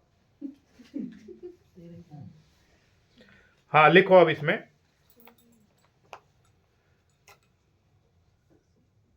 पहले नंबर पर जंतर मंतर है जयपुर का। ठीक है, 14 प्रमुख यंत्र हैं इसमें, जयप्रकाश सहित। अब हो सकता है कोई जो है सवाई सिंह के प्रिय दोस्त रहे हों जयप्रकाश, उनके नाम पे चलो भाई एक यंत्र तुम्हारे नाम पे भी सही, उसमें नाम लिख दिया जयप्रकाश। एक हमारे बैच में भी था जयप्रकाश। ठीक है, तो हमारे याद रहता है। दोनों हस्बैंड वाइफ थे, दोनों की नौकरी लगी है, बेहद मेहनती बच्चे। नंबर 2 पर लिखिएगा दिल्ली। दिल्ली में भी है, किसने बनवाया? जयसिंह ने नहीं, हाँ सवाई जयसिंह द्वितीय है। बस सम्मान से लो नाम भाई। अगला लिखो, तीसरा नंबर वाराणसी। बनारस में भी बना है। यार तुम राजा को डायरेक्ट नाम से पुकारोगे, कैसे काम चलेगा अंकित? इसलिए तुम ज्यादा शरारती हो। राजा को राजा बोलो। वाराणसी में। अच्छा, दिल्ली में कहां पर है ये? कनॉट पैलेस के पास। ठीक है, पूछ लेता है दिल्ली का जंतर मंतर कहां पर है, तो स्थानीय कनॉट पैलेस देगा, दिल्ली देगा ही नहीं। ठीक है, दिल्ली में तो समझ जाएंगे, दिल्ली में आप तो समझ जाओगे, लेकिन सुधा तो ये कहेंगे सर ने तो बताया नहीं है, बताया ही नहीं बिल्कुल, और गलत लिखवाया। ठीक है, ये और बोल देंगे गलत लिखवाया सर ने। दिल्ली में कहां पर है? 1724 में बनवाया था। कनॉट पैलेस में जो बना था 1724 में बना था। वाराणसी में कहां है? गंगा नदी के किनारे है। अब ये पूछेगा गंगा नदी के किनारे कहां पर जंतर मंतर बना हुआ है? कहां पर बना हुआ है? वाराणसी में बना हुआ है, गंगा नदी के किनारे। गंगा नदी के किनारे, नदी का नाम भी पूछा जा सकता है। ठीक है भाई। अगला लिखो, चौथा उज्जैन में बना हुआ। उज्जैन, उज्जैन। अच्छा, फिर अगला लिखे मथुरा। मथुरा में किसके? यमुना नदी के किनारे है। और गंगा नदी के किनारे कहां पे बना हुआ है? वाराणसी में। यमुना नदी के किनारे कहां है? मथुरा में बना हुआ। किसने बनवाए हैं? राजा सवाई जयसिंह द्वितीय। हाँ, मुझे लग रहा है थक चुके हो आप, तो लिख लो, पूरा कर लो आज इस टेस्ट को। 1890 ग्रुप कहाँ गठित हुआ था? बहुत बार यार आप पढ़ चुके हैं इसके बारे में। कहाँ पर हुआ? भावनगर गुजरात, जे पंड्या के यहाँ।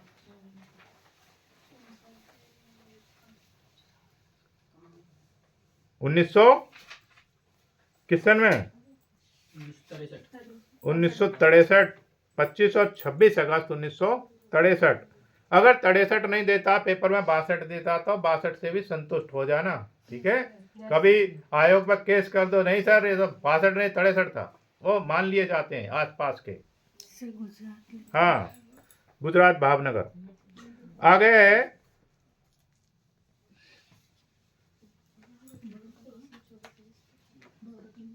हाँ आ जाएगा। अच्छा, इसकी ग्रुप 1890 की प्रथम और अंतिम प्रदर्शनी किस सन में हुई थी? 1900 हाँ 1963-64। यस है गया ये है, प्रथम भी थी और अंतिम भी थी। कितने सदस्य थे ग्रुप 1890 के? 12 सदस्य थे। वाह वाह, रटा हुआ आपका तो, गुड। ग्रुप 1890 ग्रुप का कौन सा कलाकार प्रसिद्ध चित्रकार, कवि और कला इतिहासकार था? जीएम शेख, गुलाम मोहम्मद शेख। 1890 ग्रुप का प्रसिद्ध मास्टर प्रिंट मेकर कौन था? ज्योति भट्ट। इंपॉर्टेंट सवाल है। सबसे प्रसिद्ध पॉप कलाकार कौन है? Andy Warhol. इंपॉर्टेंट सवाल है, आता है। अब ये थोड़ी है एंडी वॉरहोल के बाद कोई नहीं आया, आए होंगे ना। हाँ, तो जो इनके बाद प्रसिद्ध हुए उन्हें एक बार लिख लो, छोटा छोटा सा लिख लो, आएगा एंडी वॉरहोल ही। लेकिन बाय चांस एंडी वॉरहोल बार बार आ चुका है, ना दिया वो, उसके बाद वाला दे दिया तो वो भी सही है।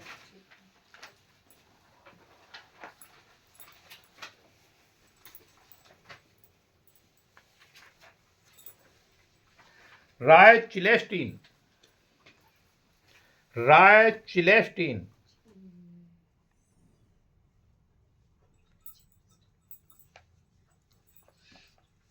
जो राय चिलेस्टीन थे, उनके बारे में विशेष बात यह है कि 1963 में पॉप आर्ट का आंदोलन हुआ था। 1963 में पॉप आर्ट का क्या हुआ था? आंदोलन हुआ था। इनको उसके प्रतीक के रूप में भी मानते हैं, ठीक है, इसलिए ये खास हैं। राय चिलेस्टीन। दूसरे नंबर पर इनके बाद फिर आए प्रसिद्धि में डेविड हॉकनी, सुना होगा आपने, डेविड हॉकनी। इनके बाद आए थे, सुना होगा, पीटर ब्लैक। पीटर ब्लैक के बाद फिर एक आए प्रसिद्ध हैमिल्टन। अब यही सीमित नहीं है, ठीक है, कम से कम अभी 8-10 चित्रकार और हैं जो पॉप कला से संबंधित है, लेकिन अब इनमें से जो हैं इनसे नीचे आते जा रहे हैं वो। हैमिल्टन। एंडी वॉरहोल को याद रखना, सबसे ज्यादा प्रसिद्धि में एंडी वॉरहोल को ही लिखेंगे। या दूसरे नंबर पर है क्योंकि वो राष्ट्रीय ये आर्ट आंदोलन से, पॉप आर्ट आंदोलन से जुड़े हुए हैं, तो इसलिए वो भी थोड़ा सा प्रसिद्ध है। सर्वाधिक कई बार सवाल आ जाता है पॉप कला से संबंधित चित्रकार कौन है, तो उसमें हैमिल्टन दे दिया बाय चांस, इनमें से और कोई दिया ही नहीं, तो फिर कौन सा सही है? तो हैमिल्टन सही हो जाएगा, ठीक है। एक सवाल इस तरीके से पूछ रहा, निम्नलिखित में से पॉप कला से संबंधित कलाकार नहीं है। कई बार नहीं हमें दिखाई नहीं देता, ठीक है, तो वो सब देख करके करेंगे सवालों को। देखिए, कोई भी सवाल सैकड़ों तरीके से आपको बता दिए गए हैं, अब उसको छोड़ के ना आए, बिल्कुल भी उसको समझें। सर्वाधिक प्रसिद्ध चित्र शांति पीस किसके द्वारा बनवाया गया था? पिकासो। 20वीं शताब्दी में बना था पिकासो। अच्छा, पिकासो की विशेषता थी कि चित्रकार थे, मूर्तिकार थे, प्रिंट मेकर थे, ठीक है, सिरेमिक्स का काम भी करते। सिरेमिक कौन से होते हैं? हाँ, पॉटरी कला। और मंच सज्जा के डिजाइनर भी थे, ठीक है भाई, मंच सज्जा के डिजाइनर भी थे पिकासो। इतने इंपॉर्टेंट व्यक्ति हैं। अपने पिंक पीरियड के लिए कौन जाने जाते हैं? इंपॉर्टेंट सवाल आएगा पेपर में। कौन जाने जाते हैं? पिकासो जाने जाते हैं। 1904 से 1906 का जो पीरियड था इनका, वो पिंक पीरियड के नाम से जाना जाता है। 1904 से 1906 के बीच का पीरियड कौन सा पीरियड है पिकासो का? Pink period. पिंक पीरियड क्यों कहते हैं? उस समय पे उन्होंने पिंक कलर की ही सीरीज बनाई केवल। आगे लिखो, पोटैटो ईटर बहुत बार आ चुका है। का प्रसिद्ध चित्र किसका है? किसने बनाया था? वान गॉग ने बनाया था, 1885 में बनाया था। पानी पी सकते हैं।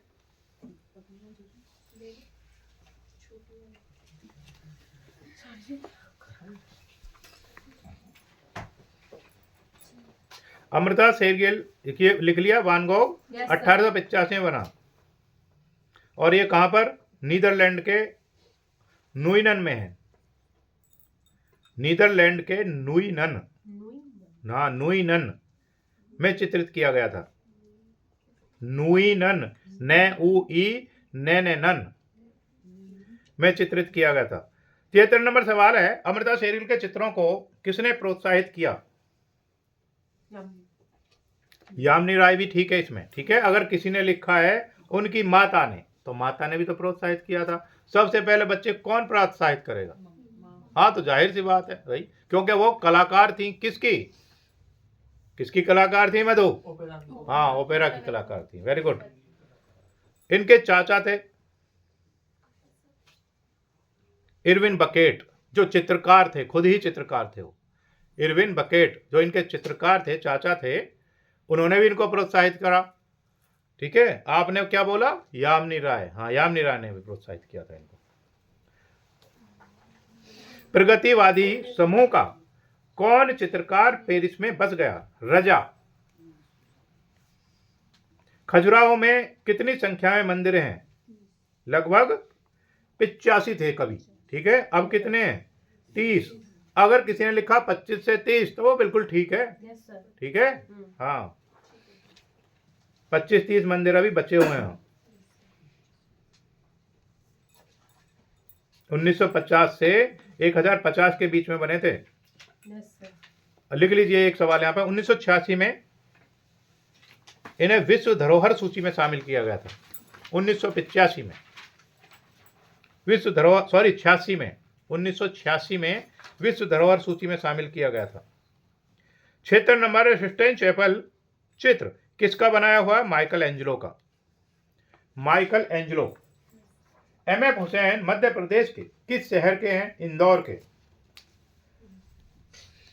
इंदौर के एमएफ हुसैन जहाँ से ये बैठते थे जाकर के, जहाँ से कला का सामान लेते थे, मैं अभी उन लोगों से मिल करके आया था, तो उन्होंने बताया था इनके बारे में। वहाँ से मैं काफ़ी सारा सामान भी लेकर आया था, तो उन्होंने फिर बताया था वो पहले से कि उनसे ही खरीदते थे, कौन खरीदते थे, क्या क्या क्या उनको पसंद था, वो सारी बातें हुई थी उनसे। सर, इसमें पंढरपुर और सोलापुर भी आएगा। यहाँ तो जाना हुआ था। इंदौर, हाँ वो भी ठीक है। पंढरपुर गांव था, सोलापुर। प्रगतिवादी समूह के कलाकारों की पहली प्रदर्शनी कहाँ हुई? मुंबई में हुई थी। और पैग की प्रदर्शनी कहाँ हुई? अच्छा, पैग की है ये। Very good. हाँ, ये पैग ही है, प्रगतिशील Yes, sir. पैग ही है ये, 1949 में। Yes, sir. Very good. Bombay में। दूसरी प्रदर्शनी कब हुई फिर? 50. तीसरी 1952 1952-53, ठीक है। 49, 50, 52, 53, ठीक है। कहाँ पर? मुंबई में आर्ट सोसाइटी के सैलून में। उद्घाटन किसने किया? मुल्कराज आनंद. हाँ, मुल्कराज आनंद ने किया। ये कई सवाल हैं इसके इम्पोर्टेंट। मुल्कराज आनंद ने उद्घाटन किया था प्रदर्शनी का। अजंता एलोरा की गुफाएं कितने वर्षों में बनकर तैयार हो गई थी? 1100 वर्षों में। हाँ जी, लगभग लिखेंगे। एलोरा की गुफाएं अजंता की गुफाओं से कितने किलोमीटर दूर हैं? हाँ, 135 किलोमीटर. 35 किलोमीटर। अच्छा, रास्ते ये चेंज हो सकते हैं, ठीक है भाई, मैंने बताया था पहले। अब बाईपास बन गए तो रास्ता कम हो सकता है। हाँ, तो इसे आप लगभग में ही रखिएगा। अब किसने किस रास्ते का जिक्र किया है, किसको लिखा है, उस पर घबराने की जरूरत नहीं है। भारत के कि ऐसा सवाल आता नहीं है, ठीक है। Yes, sir. ये केवल बल प्रदान करने वाले सवाल हैं, मुख्य सवालों को। भारत के किस कलाकार को पिकासो के समान माना जाता है? एमएफ हुसैन को। मृत्यु कब हुई एमएफ हुसैन की? 9 जून 2011 9 जून 2011। कहाँ पर? लंदन। अच्छा, एमएफ हुसैन। अब सवाल आ जाए, 20वीं सदी के सबसे विवादास्पद चित्रकार कौन थे? तो किनका नाम है? एमएफ हुसैन थे। और ऐसा विवाद हो गया था कि इनको देश ही छोड़ना पड़ा। किसकी नागरिकता ली? Very good. सबसे प्रसिद्ध चित्रकार भी यही रहे 20वीं सदी के, और सबसे विवादित भी यही रहे। ऐसे विवादित हो गए कि देश भी छोड़ना पड़ गया इनको। मदर गॉडसे की मूर्ति किस माध्यम से बनी है? टेराकोटा। अशोक पिलर जो लौरिया नंदनगढ़ बिहार में है, उसकी ऊंचाई है 9.7 मीटर या 36.5 फीट, पत्थर से बना हुआ है। कंपनी शैली से, ये सब दिखा चुके हैं हम बोर्ड पर। कंपनी शैली से कौन सी शैली का विकास हुआ है? पटना शैली का और कांगड़ा शैली का, या यथार्थवादी शैली का। कोई भी लिखा ठीक कर देंगे। पटना शैली भी कहेंगे, कांगड़ा शैली भी और यथार्थवादी शैली भी। सबसे हाई पेंसिल कौन सी है? हाँ, सबसे हार्ड पेंसिल कौन सी है? एच। एच में कौन सी आएगी? 9H। 9H सबसे ज्यादा कठोर है और 9B सबसे ज्यादा नरम है। एक सवाल यहां से आ जाएगा भाई, 9H सबसे ज्यादा कठोर है और 9B कैसी है? सबसे ज्यादा मुलायम है। ढूंढार शैली के नाम से कौन सी चित्रकला जानी जाती है? जयपुर शैली। कांगड़ा चित्रकला के संरक्षक संसार चंद के कला प्रेम की चर्चा किस अंग्रेज यात्री ने सुंदर शब्दों में की थी? मूर क्राफ्ट ने। मुगल चित्रकला में शाह कलम का विकास किस बादशाह के दरबार में हुआ? शाहजहां के दरबार में हुआ। इंपॉर्टेंट सवाल है, आएगा पेपर में। चित्र में कर्णवत रेखाएं किस मनोभाव को व्यक्त करती हैं? व्याकुलता, बेचैनी को। और भी बहुत सारे हैं, जहां रेखा लिखी हुई है वहां पे इनके भाव देख लेना। एक चित्रकार जिसने बनारस के घाटों का मनोरम चित्रांकन किया, कौन है वो? राम कुमार है। उसमें मंदिर है, घाट है और पानी में टहलती हुई क्या है? नावें हैं। औरंगजेब का बुढ़ापा किसकी प्रसिद्ध कृति है? रविंद्रनाथ ठाकुर की। तुझ के बाबरी के लेखक कौन है? बाबर हैं। इसमें बाबर की क्या है? आत्मकथा है। किस मुगल शासक के शासनकाल में रामचरितमानस की रचना हुई थी? अकबर के समय में हुई थी। 2 वर्ष 7 माह 26 दिन लगे थे। 2 वर्ष 7 माह और 26 दिन लगे थे। अकबर कालीन चित्रकारों में सर्वाधिक संख्या किन चित्रकारों की थी? हिंदू चित्रकारों की थी। क्यों थी? क्योंकि जो भाव मुस्लिम चित्रकार नहीं डाल पाते थे, उस चित्र में वो भाव हिंदू चित्रकार डाल देते थे। इसीलिए संख्या किसकी ज्यादा हो गई? हिंदू चित्रकारों की ज्यादा हो गई। राजस्थान स्कूल ऑफ आर्ट कहाँ स्थित है? जयपुर में। राजस्थान लिखा हुआ तो उसे सही कर देंगे। 1857 में महाराजा सवाई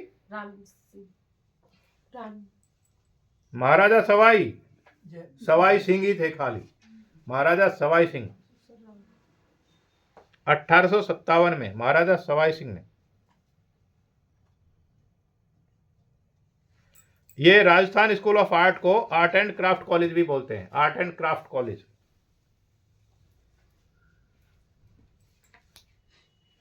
और इसको राजस्थान स्कूल ऑफ आर्ट को मदरसा ए हुनरी भी बोलते हैं। मदरसा ए हुनरी, या इसको कौशल का विद्यालय भी बोलते हैं। कौशल का विद्यालय। अब आ जाए, मदरसा ए हुनरी की स्थापना किसने की थी? या मदरसा ए हुनरी कहां पर है? कहां पर है?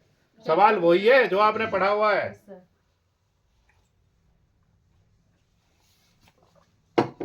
सारे सवाल पढ़े हुए ही आते हैं आपके पेपर में, बस उनका थोड़ा सा रूप चेंज कर देते हैं, जैसे ऊर्जा का रूप चेंज कर देते हैं। अगला है 96 नंबर। जग निवास महल कहाँ स्थित है? उदयपुर में। राजस्थान लिखा तो भी सही कर देंगे। कहां पर है? पिछोला झील के पास है, पिछोला। और जगत सिंह सेकंड ने बनवाया था। जगत सिंह द्वितीय ने बनवाया था इसको। जगमहल को लोक पैलेस भी बोलते हैं। जगमहल को लोक पैलेस भी बोलते हैं।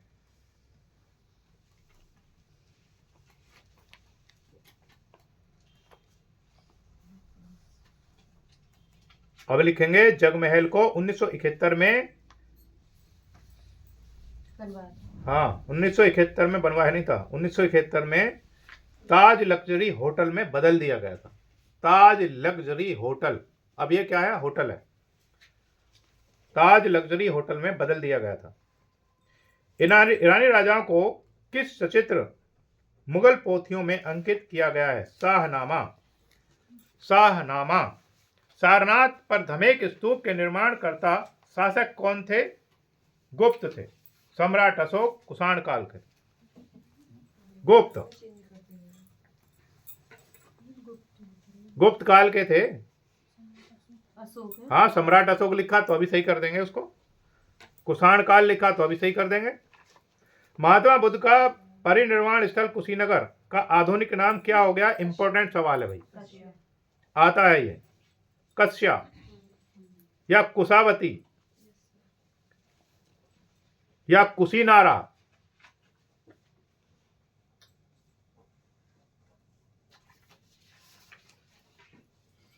स्तूप किसका प्रतीक है?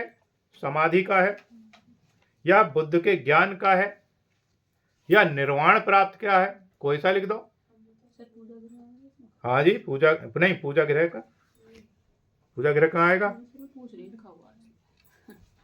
समाधि। समाधि आएगा। सब पूजा स्तूप के में तो पूजा करते थे सब। हम्म, पूजा अर्चना करते थे। वो नहीं, प्रतीक पूजना है। प्रतीक है, प्रतीक। अशोक कालीन स्तंभ के शीर्ष पर किसकी आकृतियां हैं? पशुओं की हैं। कितने हैं? 4 हैं। घोड़े। 4 सिंह हैं। और नीचे क्या बने हैं? ऊपर क्या है? 4 सिंह हैं, चारों दिशाओं में मुंह किए हुए।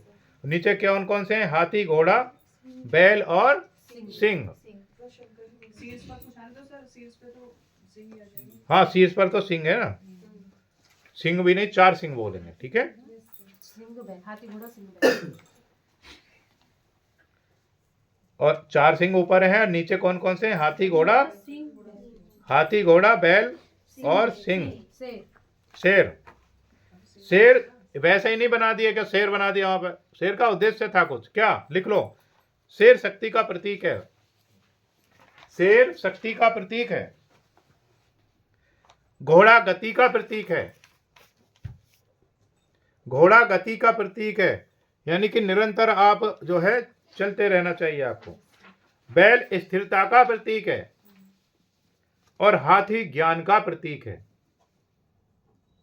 हाथी ज्ञान का प्रतीक है। यानी कि कोई भी चित्र ऐसे ही नहीं बना दिया कि बस अच्छा लग रहा था बना दिया, उसके पीछे उद्देश्य रहा है। 102 नंबर सवाल है, गोलकुंडा में कौन सी शैली फैली है? कौन कौन सी शैली फैली है? दक्षिण शैली, जिसको दक्कनी शैली भी कहते हैं।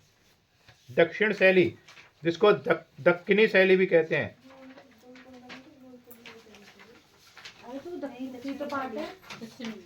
भारतीय और फारसी शैली का को मिलाकर के दक्षिण शैली बनी। भारतीय और फारसी शैली का मिला जुला रूप है, जो 16वीं शताब्दी से 19वीं शताब्दी के बीच में बनी थी। अगला है सवाल 103। मोज़ेक कला किससे संबंधित है? वाइजेंटाइन कला से। वाइजेंटाइन कला। वाइजेंटाइन कला में क्या होता है? छोटे छोटे कांच की टाइल्स के टुकड़ों को लगाया जाता है, जिसे टेसेर कला भी बोलते हैं। टेसेर। वाइजेंटाइन कला को टेसेर कला भी बोलते हैं। टेसेर कला भी बोलते हैं। 104 है, मूर्ति कला की उस शैली का क्या नाम है जो ग्रीक रोमन कला से प्रभावित है? थोड़ा फास्ट करिए, टाइम ज्यादा हो गया। गांधार कला या हेलेनिस्टिक कला? हेलेनिस्टिक कला। ऑब्लिक में लिखिएगा। अशोक स्तंभ किससे बने थे? चुनार सैंडस्टोन से या बलुआ पत्थर से। चुनार सैंडस्टोन। मधुबनी लोक चित्र किस राज्य के हैं? बिहार के हैं। मुगल शैली में व्यक्ति चित्रों को विशेष स्थान किसके समय में मिला? जहांगीर के समय में मिला। मुगल काल का स्वर्ण युग था। मुगल काल का पहले नंबर पे तो आएगा, मुगल काल का स्वर्ण काल आएगा तो अकबर का आएगा पहले नंबर पर, ठीक है। अगर वास्तु का आएगा तो शाहजहां का आएगा, चित्रकला का आएगा तो जहांगीर का आएगा। बिल्कुल स्पष्ट है, और एक सवाल आएगा यहीं से। वास पेंटिंग की शुरुआत किसने की? अवनींद्रनाथ ठाकुर ने। अवनींद्रनाथ ठाकुर कौन थे? बंगाल स्कूल के संस्थापक थे। भारतीय चित्रकला के 6 अंगों की व्याख्या किस ग्रंथ में की गई है? जयमंगला। किसकी टीका थी? यशोधर पंडित की कामसूत्र की किसने लिखा था? महर्षि वात्स्यायन ने। भारतीय फिल्म एंड टेलीविजन संस्थान की स्थापना कहाँ हुई? पुणे में। सालारजंग संग्रहालय किस शहर में स्थित है? हैदराबाद। चिकनकारी संबंधित है वस्त्रकला से। मेसोपोटामिया की सभ्यता मैंने लखनऊ लिखा। सर मैसूर भी तो है, सारा जनसंग्रह मैसूर हैदराबाद में तो भाई। हाँ, चिकनकारी संबंधित है वस्त्रकला से। मेसोपोटामिया की सभ्यता किस देश की है? इराक की। सामान्य पेंसिल में कौन सी सामग्री प्रयुक्त होती है? ग्रेफाइट। कागज की कतरनों से बनाए जाने वाले चित्र को कहते हैं कोलाज। नवपाषाण युग में मानव कहाँ रहते थे? बस्तियों में। सम्राट अशोक की राजधानी थी पाटलिपुत्र। तीव्र प्रकाश को क्या कहते हैं? हाईलाइट। रेखा की पहचान किससे होती है? आकार व गुण से। रंगों का उद्गम किससे होता है? प्रकाश से। 1959 ईस्वी में शांति दवे किस कला की ओर उन्मुख हुए? अमूर्तवादी कला। जॉर्ज कीट तेल रंगों से किस पर चित्रण करते थे? कैनवास पर। सन 1961 में कौन से ग्रुप की स्थापना हुई? अननोन ग्रुप की। चार मीनार कहाँ स्थित है? हैदराबाद में स्थित है। ये 125 सवाल हैं, बेहद इंपॉर्टेंट है, सारे सवाल कर लीजिए कंप्लीट।